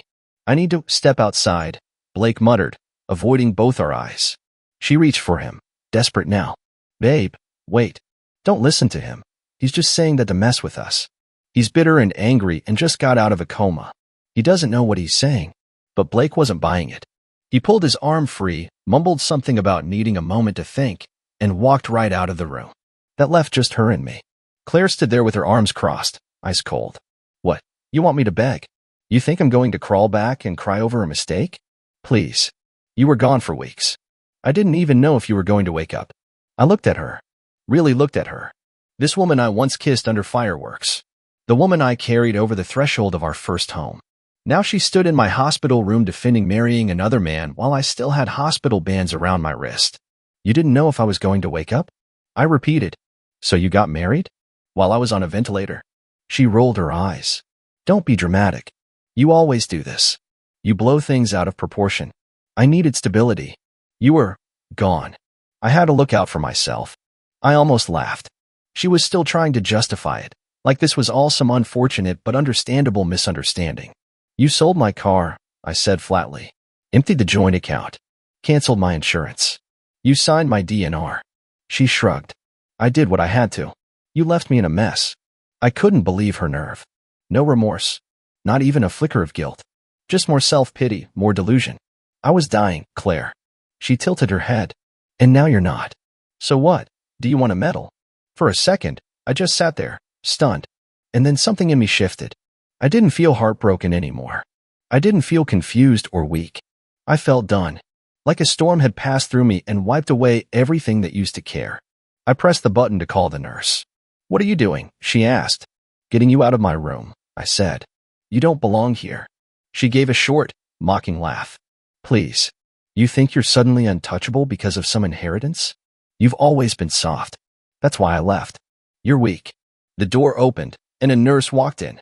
I didn't even look at Claire anymore. I just said, she's not family. Please escort her out. The nurse gave a polite nod. Claire sputtered something about rights and lawyers, but she backed out, her voice fading into the hallway. I let the door shut behind her. And then, for the first time in what felt like years, I exhaled. This wasn't heartbreak. This was revelation. And she had no idea what was coming next. The next day, my room was filled with flowers and phones. News of my recovery had reached the board. Apparently, some of them thought I was dead. Others had already been circling like vultures, sniffing around for power. But once it got out that I was awake and very much alive, they scrambled to pretend like nothing had happened. Calls came in nonstop. Lawyers. Advisors. Friends I hadn't heard from in years. I answered none of them. I wasn't ready to speak to anyone. Not yet. Then came a knock. Not the soft kind from a nurse. This one was sharp, almost defiant. The door opened, and she walked in. Claire. Wearing a different outfit. More makeup. More perfume. Like she was trying to reset everything. She held a small gift bag in one hand and a card in the other. I didn't say anything. Just looked at her. She smiled. That fake, wide-eyed, I'm sorry but not really smile. Hey, she said, voice sweet and high. I thought about what happened yesterday and I wanted to explain. Your new husband didn't want to come? I asked. She paused. Blake and I were taking space. He's confused. I nodded slowly. Right. Because he just found out his new wife married a man in a coma. She flinched at that, but forced a laugh. Come on, Ethan. You know things were strained between us before the accident. We weren't happy. You barely looked at me anymore. I stared at her. Because I was building something. For us. For the life you said you wanted. Well, maybe I changed, she snapped, dropping the gift bag on the table. I'm sorry if that offends you. You married another man. While I was fighting for my life. Claire, that's not changing. That's betrayal. She threw her hands up. God, you're so dramatic. You always make me the villain. I had needs, Ethan. I needed support. Blake was there when you weren't. You mean while I was unconscious in a hospital bed? Yeah, and I was alone, she yelled. You weren't there. You left me. I couldn't help it. I laughed. It was hollow, bitter, loud. Do you hear yourself? You're blaming me for being in a coma. She crossed her arms, eyes full of fire. You always play the victim. Fine. Be the victim. Sit here with your millions and your self-pity. I came here to give you a second chance. My voice dropped to a whisper. You think I want a second chance with you? Her lips parted. The insult landed. Good. You don't even know me anymore, she hissed. Oh, I know enough now. I know the moment I couldn't give you what you wanted, you ran. I know you care more about money than loyalty. I know Blake was just the next convenient wallet. She stepped forward, eyes flashing. You think you're better than me? You were nothing before me. Just a nerd with a laptop and dreams. And now I'm a millionaire. And your husband's boss, I said. Isn't karma fun? Her face cracked. The polished exterior broke for just a second. You'll regret this, she whispered. You think you're invincible now, but you're not. I'll find a way to take what's mine. I leaned in slightly. You already did. And you threw it away. She turned and stormed out. I stared at the gift bag she left behind. It was some overpriced candle and a card that said, Hope you feel better soon. Love, Claire. I tossed it into the trash without opening it. I was done with her. Done with lies. Done with second chances. And now, I had 60 million reasons to make sure she never got close again. 2 days later, I checked myself out of the hospital. The doctors protested, said I needed more recovery time, that my ribs were still healing, and my blood pressure was unstable. I nodded, smiled, signed the discharge papers, and left anyway. I had things to do, urgent, personal things, and none of them could wait another hour. First stop, my lawyer, Jonathan Myers. He'd handled every deal I'd made over the past 8 years. We weren't friends, but we understood each other. I walked into his office, still wearing the hospital wristband, and said just one sentence. I want to make sure my ex-wife never touches a cent of what I own. He raised an eyebrow but didn't ask questions. Just pulled out a legal pad. We spent hours crafting protections, locking down assets, transferring property titles into airtight trusts. The yacht, the Aspen house, the LA condo, everything she had touched or benefited from was now legally out of reach. I wanted her ghost erased from my empire. By the time I left Jonathan's office, the world already felt cleaner. Then came the next piece. I walked into the Vanguard building, the glass fortress I'd built floor by floor with my own sweat. Employees froze when they saw me. Some stood up, some stared like I was an urban legend that had just walked in. My executive assistant, Rachel, dropped her coffee. Mr. Grant, she said, almost breathless. We thought you dead, I said, cracking half a grin. Almost, but not quite. She covered her mouth. Sir, the board's been meeting. There were talks about replacing. I know, I said. Book me a meeting. 2 hours. Full boardroom. I want every name in a chair. She nodded like a soldier. And then, as I made my way toward the elevator, the final piece of this twisted circus walked in. Blake. He froze when he saw me. He looked like hell, sleepless, shaken, suit wrinkled, tie crooked. The man who strutted into my hospital room days ago was gone. This was someone gutted. Ethan, he said carefully, as if walking on a minefield. I said nothing, just stared. He stepped forward, lowering his voice. Look. I didn't know. I swear to God. Claire told me you were out of the picture. That you were just some unemployed tech guy who bailed on her when things got hard. She say that before or after you moved into the house I bought? I asked coldly. His jaw clenched. I'm sorry. I really didn't mean to. Let me make something clear. I cut in. You can keep her. That's your punishment. But if I hear you so much as whisper Vanguard's name to her, you'll be selling real estate in Wyoming by the end of the week. He nodded quickly. Understood. I'm done with her. I swear, man, I didn't sign up for that kind of mess. I turned away from him, stepped into the elevator, and didn't look back. I could already smell rot on him. Claire's poison lingered. 2 hours later, I stood in front of the board. 11 faces that once called me their leader now waited to see if I'd crumble or rise. I didn't raise my voice. Didn't need to. I showed them hospital documents, estate records, video messages from surgeons who said I shouldn't have survived. Then I told them what they needed to hear. I'm alive. I'm in charge. And if any of you thought I was weak enough to stay down, try me. Silence. and then applause. But in the back of my head, I knew this was just step 2. Claire wasn't finished. Women like her don't lose quietly. And neither do I. 3 days later, I received an envelope. No return address. Hand-delivered. Thick paper, expensive seal. I knew her style, dramatic, over the top, as if every move she made deserved a soundtrack and applause. I opened it without hesitation. Inside, divorce papers.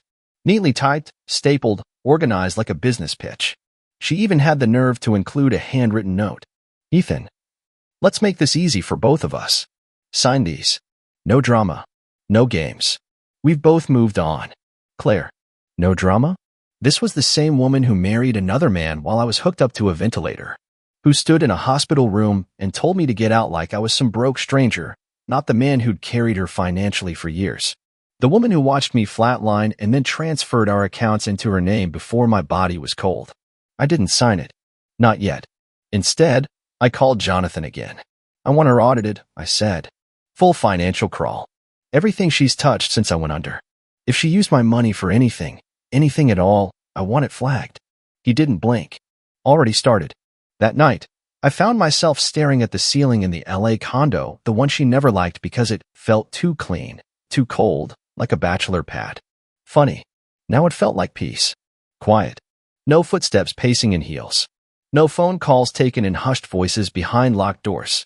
Just the hum of the city below and the sound of my own breath. I thought I'd feel broken. I thought I'd be the wreck. But I wasn't. What haunted me wasn't losing her. It was how close I came to dying without ever knowing the truth.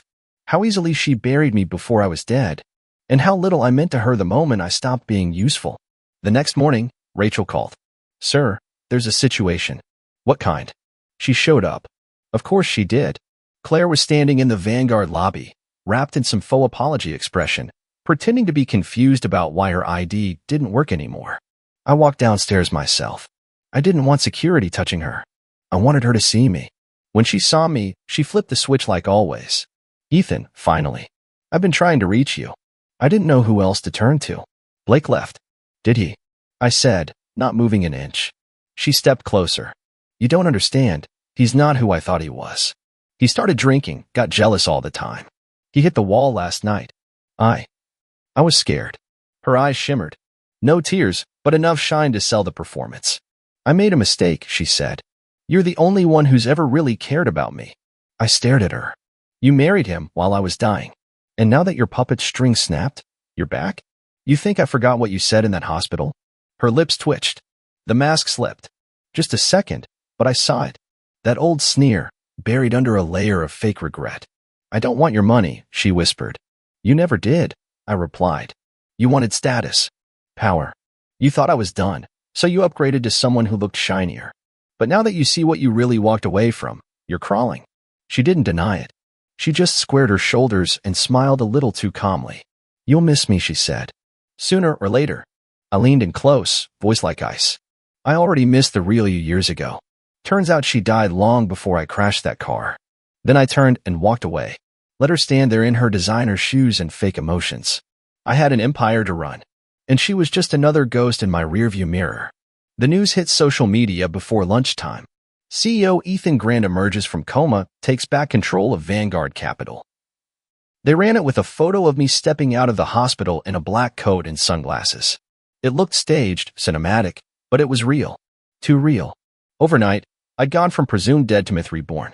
The narrative had flipped, and suddenly I was the phoenix who returned to reclaim his empire. Claire saw it. She had to. People like her live on attention. I imagined her scrolling through comments, seeing my name trend, reading about the fortune I inherited, the power I had tightened around me like armor. She didn't show up again in person. Not that day. She sent a voice note instead. I stared at it for a long time before pressing play. Ethan, please just listen. I was wrong. I panicked. You don't know what it was like, watching you disappear like that. I wasn't thinking straight. I got scared. Blake was there. He said all the right things. I didn't love him. Not really.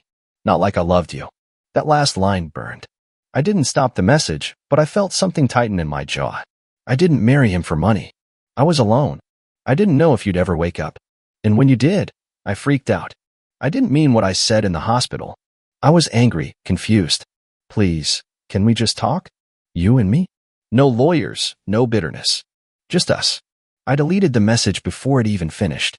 She wanted just us. Like she hadn't burned that bridge, pissed on the ashes, then sold the land it stood on. My phone buzzed again 30 minutes later. A new notification. This one from Jonathan. Subject: unauthorized withdrawals documented. I opened the attached file. There it was, clear, timestamped, and undeniable. She had accessed our joint accounts during the coma, transferred money into a private LLC, funneled it through 2 shell accounts, and used it to purchase a home in Brentwood. The same home she moved into with Blake. The same one she told friends I bought her as a final gift. The amount? $2.3 million. I called Jonathan. Press charges.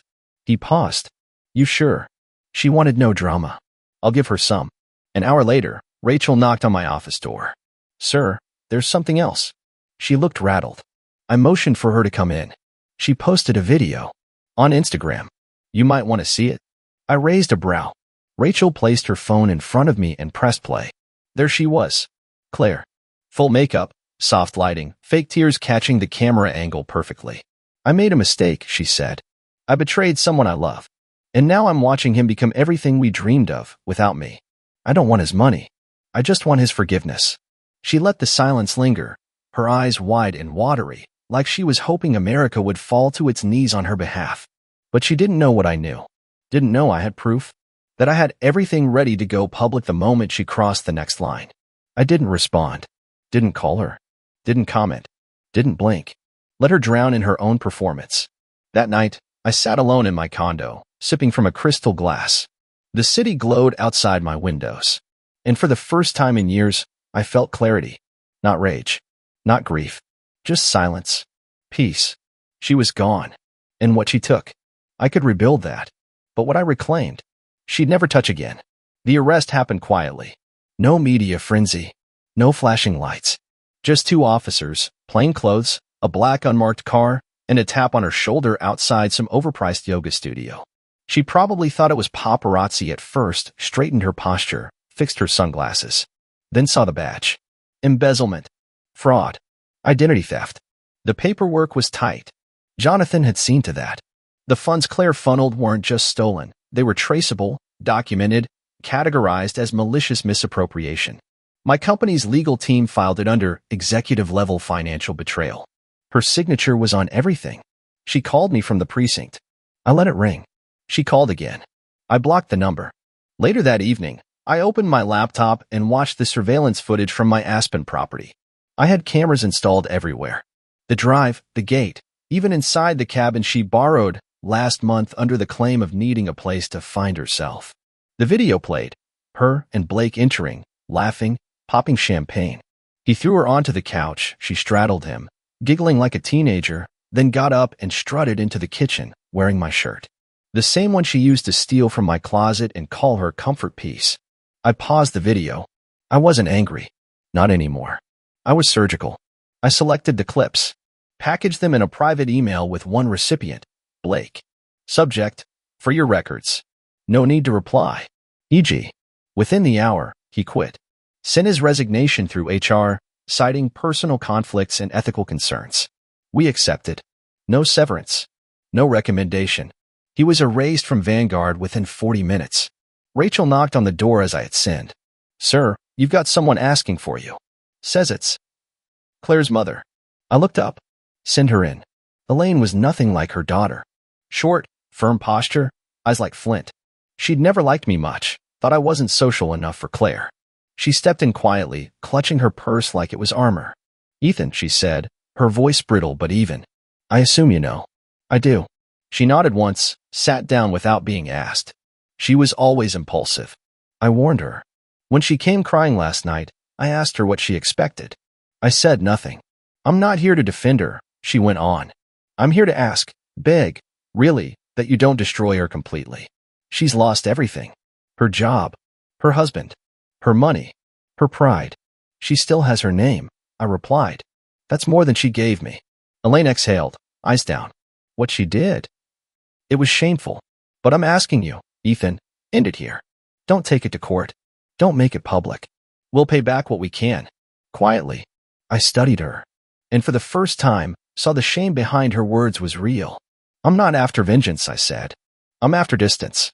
The moment she signs the restitution agreement and walks away, legally, financially, permanently, I'll let it end. Elaine gave a sharp nod, stood, and left. By midnight, the agreement was in my inbox. Signed. Claire had finally let go. And for the first time in years, so did I. No more calls. No more apologies. No more pretending. The empire was mine again. And the silence? It was beautiful. 2 weeks later, I stood on the balcony of my Malibu property, the one she always said was too far from everything fun. The ocean roared below, sky melting orange and violet. Everything around me was quiet, but it wasn't the silence of emptiness, it was the silence of completion. The lawyers had finished. Claire's name was wiped from every shared document, every deed, every account. The restitution was processed. She took nothing more than the shoes on her feet. No court dates, no headlines. Just a single file marked closed in Jonathan's office. I didn't need to ruin her publicly. She'd already done it to herself. What I needed was what I finally had: space, clarity, and the brutal kind of peace that only comes after fire levels everything. And it wasn't just about her anymore. It was about me, what I let happen. The blind loyalty. The unchecked trust. The excuses I made for every red flag. The way I ignored my gut, downplayed the distance, swallowed the lies because I loved her too damn much to believe the truth. But I know better now. I've learned that love without respect is a slow death. I've learned that when someone shows you who they are, you don't correct them, you believe them. And most of all, I've learned that being alone isn't the worst thing in the world. Being used is. So if you're reading this, or hearing it, thinking your partner is slipping away, acting strange, keeping secrets, trust yourself. Because betrayal doesn't scream. It whispers. It erodes you day by day. And if you're ever unlucky enough to hear the words, "I can't afford to support a jobless person anymore," get out, when your body's still weak and your soul is still mending. Walk away. Don't beg. Don't scream. Don't try to fix it. Just walk away. And let the silence rebuild you. Because sometimes, the best revenge is surviving without them. Meet my new husband. Handsome, rich, and romantic. That's what she said. Right to my face. In a damn hospital hallway. Her voice full of sugar and venom. Like this was some victory parade, and I was the loser standing on the sidelines. I hadn't seen Vanessa in 17 years. Not since I caught her tangled up with her personal trainer in our bedroom, moaning like she was auditioning for a movie she swore she never watched. I cut her off like dead weight. Changed my number. Burned the photos. Even moved states. That chapter was over. Closed. Buried. Or so I thought. She only reached out last week. One cold, flat message. Your dad's dying. You should come. No apology. No context. No hint of guilt. Just that. I showed up out of respect. Not for her. Not even for myself. For the old man in room 207. But then this. She walks in like she owns the hospital, clinging to some Armani-suited Ken doll with slick hair and the kind of smile that comes from never hearing the word no. She didn't say a word about my father. Not even a how's he doing. Instead, she dropped that bomb. Meet my new husband. Handsome, rich, romantic. I should have walked away. But I didn't. Because I saw something. His face. Craig. That's his name. Looked at me, eyes narrowing like he was trying to remember where he'd seen me before. And then, "Wait," he muttered. "You're Lucas West." I nodded, calm as ice. He looked at Vanessa. "Vanessa, that's Lucas? Lucas West. The one who." Her grin cracked. For the first time in her miserable life, she looked scared.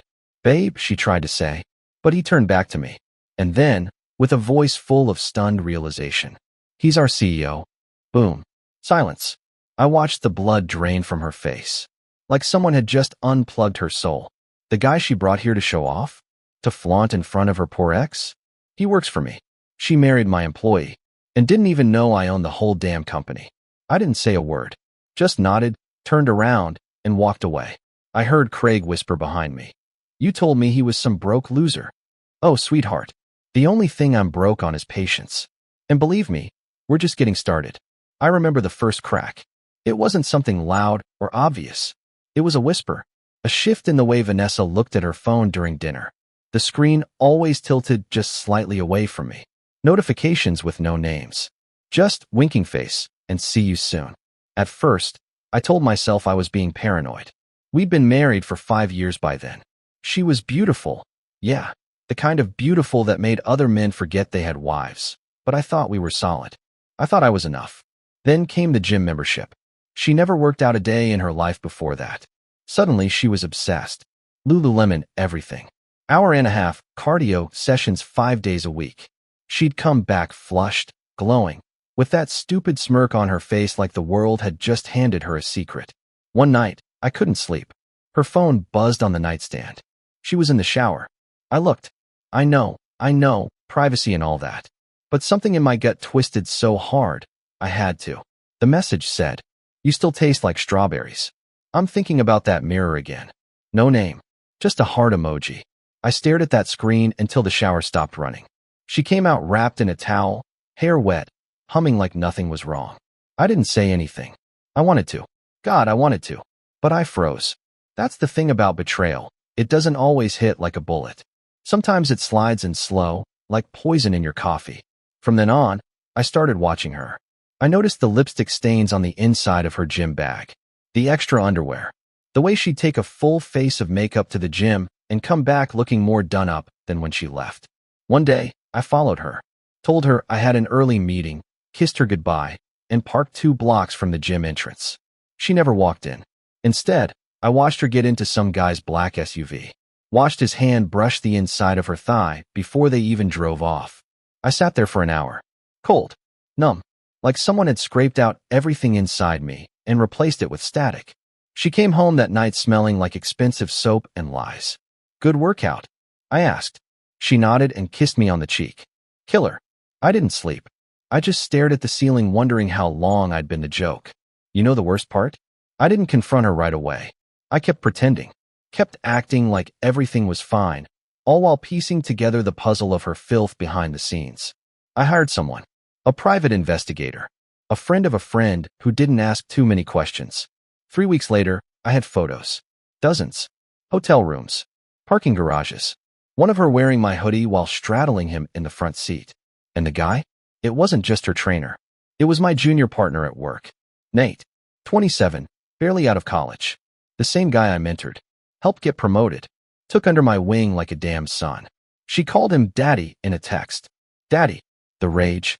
I can't even describe it. It wasn't loud. It was surgical. Cold. Focused. I made copies. Sent them to her parents. Her sister. Our mutual friends.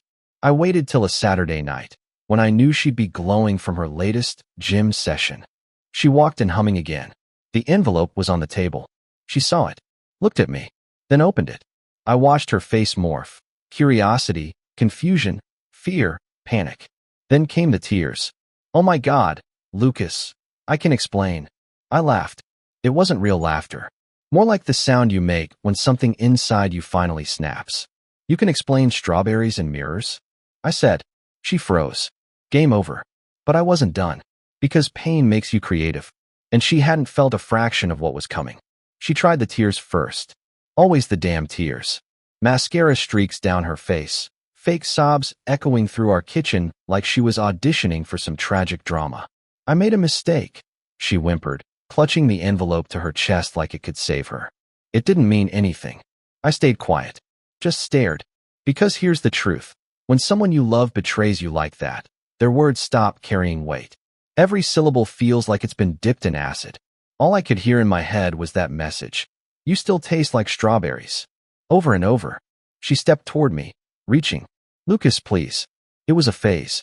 I was feeling lost. Unseen. You were always working. Always busy. I just wanted to feel alive again. I stepped back. That pissed her off more than anything. Her face snapped from broken to bitter in seconds. "Oh, so you're just gonna stand there and judge me? Like you were some perfect husband," she hissed. "You worked late 5 nights a week. You barely looked at me anymore. What did you expect?" That's when I realized she wasn't sorry. She was cornered. And all she had left was venom. "Don't spin this on me," I said, voice flat. "You opened your legs for a kid I trained and mentored. You lied. For months. And you're still lying." She scoffed. "You always think you're better than everyone else. You think just because you throw money around, you own people. Clearly I didn't own you," I said, staring straight into her soul. "But he will. One day. He'll own every broken piece you're leaving behind. And he'll get bored, just like you did. That silence afterward was thick, suffocating. She stormed into the bedroom. I heard drawers slam, hangers clattering. She came out with a suitcase half-zipped and rage in her eyes. "I'm leaving tonight," she barked. "Don't even try to stop me." I didn't. I just watched her walk to the door. "Don't forget your hoodie," I said. She froze, just for a second, then yanked it off and threw it at the floor. "You'll regret this," she spat. I didn't respond. I just closed the door behind her. Then I sat in the silence. No yelling, no TV, no perfume lingering in the air, just stillness. You'd think I felt peace. But that's not what came. What came was a storm. Not outside, inside. A collapse. My chest felt hollow. My stomach turned to stone. I walked into our bedroom, my bedroom now, and just stood there, staring at the bed. The one she used. The one she defiled. I ripped the sheets off like they were soaked in poison. I grabbed every photo of us, every framed smile, and dumped them into a trash bag. I went to the closet. Her shoes. Her perfumes. Her makeup still sitting on the counter like she'd be back in an hour. I packed it all, tossed it into the hallway. She didn't deserve even the air in this house. But even as I cleaned, even as I burned every trace of her from my life, that ache in my chest didn't ease. Because here's the part no one tells you. Knowing the truth doesn't make it hurt less. It makes it worse. It makes you realize how long you were blind. How many nights you kissed a stranger. How many times she smiled while stabbing you in the back. That night, I didn't sleep. I sat on the floor, lights off, whiskey in hand, and stared at nothing. At 3:04 a.m., my phone buzzed. It was a message from Nate. One word. Sorry. I almost threw the phone across the room. Coward. They always say sorry when there's nothing left to take. The following morning, sunlight crept in like nothing had happened. Like the world wasn't shattered. Like my life wasn't now split in two. Before and after Vanessa. But something inside me had shifted. I wasn't just broken. I was wide awake. I didn't go to work. I called my assistant, told her to cancel everything for the week. My voice was calm, measured, professional. But inside, I was still bleeding. Quietly. Then I opened my laptop and pulled up the security camera archives. Yeah, what Vanessa didn't know was that after I caught her late-night gym lies, I installed discreet security cameras outside the house. Not inside. I didn't want to live in a prison, but enough to see who came and went. I scrubbed through the footage for the last 6 weeks. It was worse than I imagined. Nate wasn't just sneaking in when I was gone. Sometimes he came in when I was asleep upstairs. One video showed her welcoming him in with nothing but a robe on. Another showed them laughing like teenagers, her straddling him on the living room couch. My couch, the one my mother gave us as a wedding gift. She didn't just cheat. She defiled everything. And suddenly, I couldn't just sit there and lick my wounds anymore. She needed to feel it. Not with violence, no? That's too quick. Too easy. She needed to lose something real. I started with Nate. I called HR, pulled every record, every email, every late-night calendar meeting between him and Vanessa that she somehow marked as marketing strategy sessions.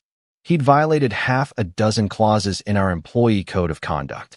By 10 a.m., he was suspended pending termination. His company card frozen. Car towed from the lot. I sent the footage to the board, blind copied to legal. And then, I called my lawyer. "Let's proceed," I said. "With what?" he asked. "All of it." The divorce papers were drawn up that day. Ironclad. Ruthless. She wasn't getting the house. Not the car. Not a single share of stock. Normally, she might have fought it, but the evidence? It wasn't just damning. It was nuclear. By the time the papers hit her inbox, I'd already locked her out of every shared account, changed every password, froze the joint credit cards. I watched the balance drop in real time from a boutique in Soho.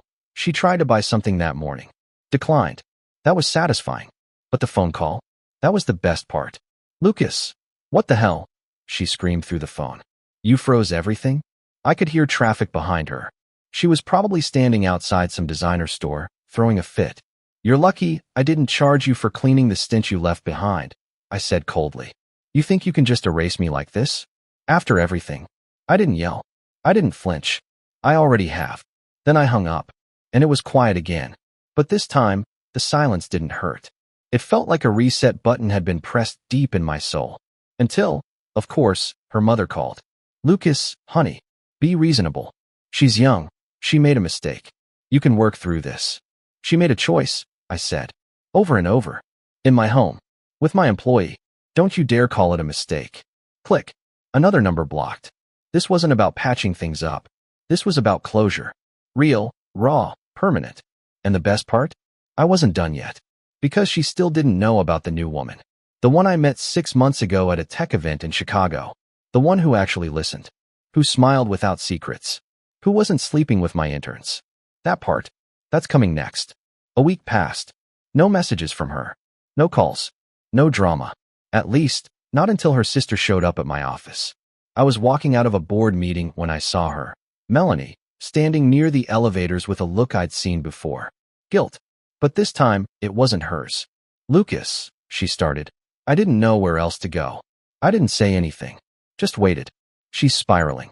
Vanessa, she clarified, like I needed the reminder. She's not eating. She's staying at some cheap motel. Keeps saying you destroyed her. She destroyed herself, I said. Melanie nodded. I know. Believe me, I told her. But there's something else you should know. She didn't just cheat with Nate. There were others. I blinked. Slowly. How many? I asked. Melanie hesitated. At least 3. That I know of. One of them was your accountant. Another might have been someone from your gym. She bragged about him once. Called him stupid strong and stupid dumb. Something inside me went still. The betrayal had layers. And I had only seen the top. That night, I opened my old hard drive. The one with our honeymoon photos, birthday parties, anniversaries. Every smile in those pictures now felt like a goddamn joke.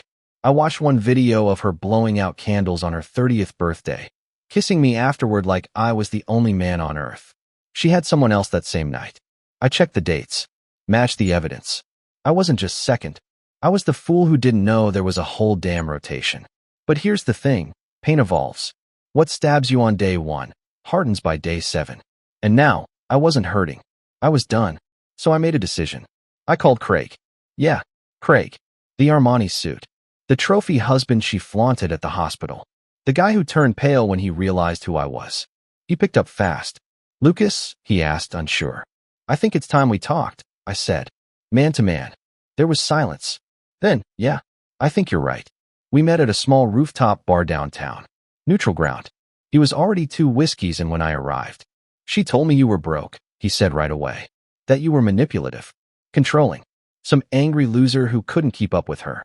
Sounds like her usual script. He nodded. I believed her. At first. But after what happened at the hospital, I started connecting the dots. She's been lying to me too. What did she say when you got home? I asked. Craig looked ashamed. She said you were jealous. That you made it all up to feel powerful. But then I checked the company's leadership page. Your face is everywhere. I felt like an idiot. He downed his drink.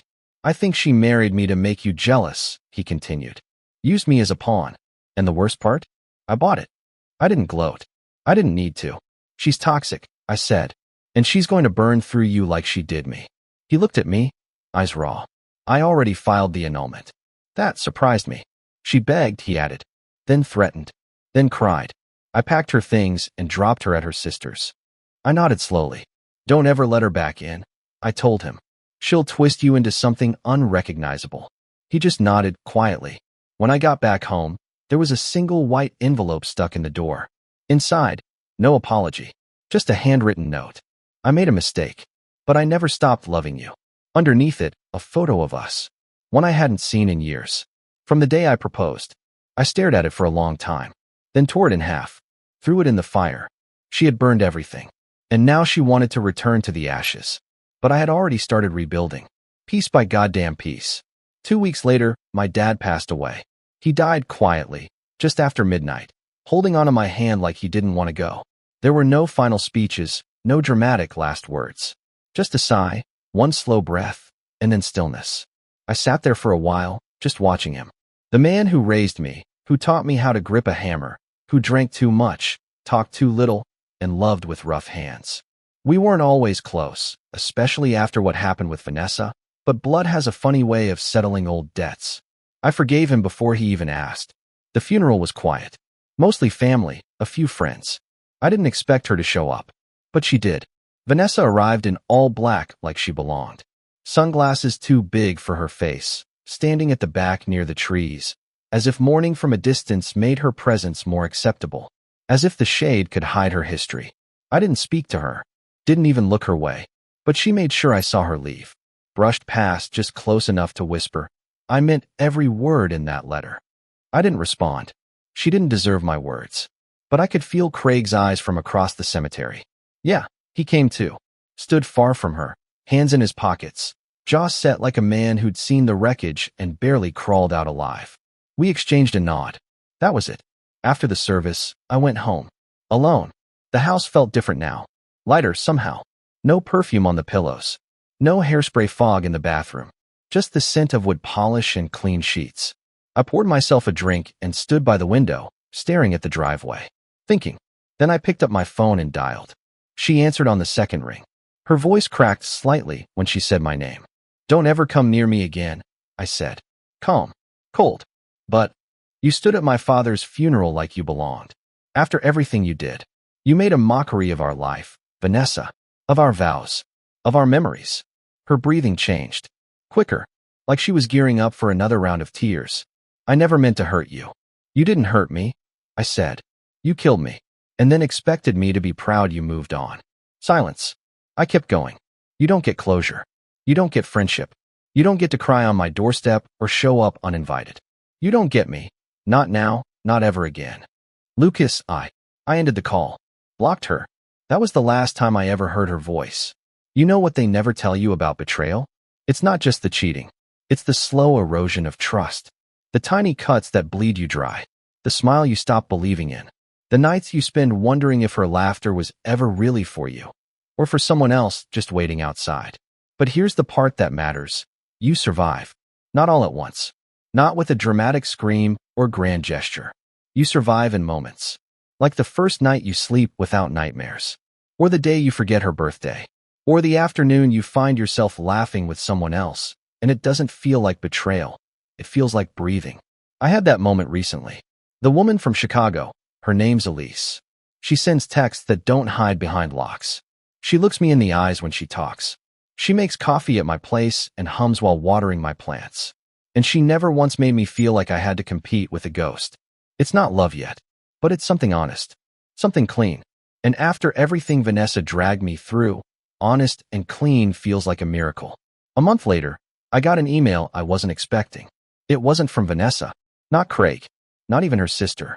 It was from my company's internal affairs team. Subject line, confidential, inquiry regarding former employee Vanessa Turner. I opened it fast, gut tight. The message was short, formal, direct. Someone had reported Vanessa for breaching multiple confidentiality agreements during her time consulting for one of our third-party vendors. Apparently, she'd shared sensitive information, old financial data, projections, even some private client records, with an outside source. All of it traced back to a personal email. Her personal email. I read it 3 times. This wasn't just another betrayal. This was criminal. She hadn't just humiliated me in private. She was now attempting to profit off the remnants of my empire. I picked up the phone and called our legal department. By the end of the week, she had a letter from my lawyers and a cease and desist order from our compliance team. The message was clear. Any further actions would lead to civil and criminal proceedings. She replied, of course. Vanessa never could resist trying to spin a narrative. Her response was laughable. Lucas, this is insane. I never intended to hurt your business. I was trying to help someone I knew get a head start. I didn't think the files mattered anymore. We built that company together, remember? I didn't reply, because that last sentence. We built that company together. She didn't lift a single damn brick. She was too busy playing dress up in the mirror and sliding into other people's arms. But what really got me was this. She didn't regret what she did. She regretted getting caught. That's the difference between guilt and consequences. I archived the email and moved on. Until one afternoon, Elise, the woman I'd been seeing, showed up at my office with something in her hands. A package. No label. Just my name, written in thick black marker. Some guy left it at the front desk, she said. Didn't give a name. I took it cautiously. Opened it. Inside, a USB drive. A folded note. Watch it before she does. No signature. I plugged the drive into my laptop while Elise waited. It was a video. Security footage. From my house. From 3 years ago. The angle was wide. Entryway. Living room. Vanessa, and Nate. Kissing, stripping each other in a rush, laughing, whispering. Then came the words that turned my blood cold. "He doesn't even know you're bleeding him dry," Nate said. "Why would he?" Vanessa giggled. "Lucas is always so busy playing boss. He wouldn't notice if I sold the whole house out from under him." And then she said it. "I'm gonna bury him. One day he'll work for me." I stared at the screen, teeth clenched so hard my jaw throbbed. Elise didn't say anything, just placed a hand on my shoulder. "I didn't know it went that deep," she said quietly. I couldn't speak, could barely breathe. 3 years ago, she had this plan that long ago. Everything, the cheating, the lies, the theft, it wasn't spontaneous. It was designed. That night, I sent a message to our cyber forensic team. I wanted to know who leaked the video, how it was recorded, and what else they had. If there were more files, I needed every second. Because the past wasn't done revealing itself yet. And I had a feeling the final act hadn't even started. The report came back 2 days later. The footage had been pulled from a hidden backup system I installed years ago, one I'd forgotten about. A technician I hired during a renovation had created a separate encrypted archive, just in case, he said back then. I never thought I'd need it. Turns out, someone did. And they used it to remind me just how far Vanessa had planned to sink her claws. There were more videos. Not just Nate. 2 other men. One was our accountant. The other, a married neighbor who used to borrow my tools and talk about football over beers like he wasn't sneaking into my home during lunch breaks. Every clip, every whisper, every betrayal, archived in crisp HD, like my misery had its own documentary. I watched them all. Not because I wanted to. Because I needed to. I needed to see it with clear eyes. To burn every illusion left in my mind. When it was done, I shut the laptop. Closed the chapter. For real this time. No more what-ifs. No more wondering if I was overreacting, if maybe I could have saved it. The truth was right there, frame by frame. She never loved me. She loved what I gave her. The status, the money, the illusion. Once she figured out how to play the part of the perfect wife, she used it as a stage. Every kiss was an act. Every promise a script. And every laugh, a rehearsal for someone else's bed. So I buried her memory. Not with rage. With silence. I sold the house. Got rid of every trace. Every photo. Every gift. Every chair she picked out. I moved into a new place. Smaller. Smarter. Mine. Elise helped me paint the walls. We picked out new furniture together. Nothing extravagant. Just clean. Real. Uncomplicated. She never asked about Vanessa after that night. And I never brought her up again. Until last week. My phone buzzed. Unknown number. I ignored it. Then a voicemail. I played it later, on speaker, while Elise cooked dinner. It was Vanessa. Her voice was low. Broken. "Lucas. I lost everything. Craig's gone. My accounts are frozen. There's an investigation. I'm staying at a shelter downtown. I didn't know who else to call. I know I don't deserve anything from you, but please." I deleted it halfway through. Turned off my phone. Walked into the kitchen. Elise was laughing at something on TV, barefoot, stirring a pot of pasta like it was the most important thing in the world. And in that moment, I realized something. She lost me 17 years ago. Not now. Not recently. The day she chose someone else's arms over mine. She gave up every right to be saved. I wrapped my arms around Elise from behind and kissed the side of her neck. She smiled, leaned into me. "What was the call?" she asked. "No one important," I said. And for the first time in years, I meant it.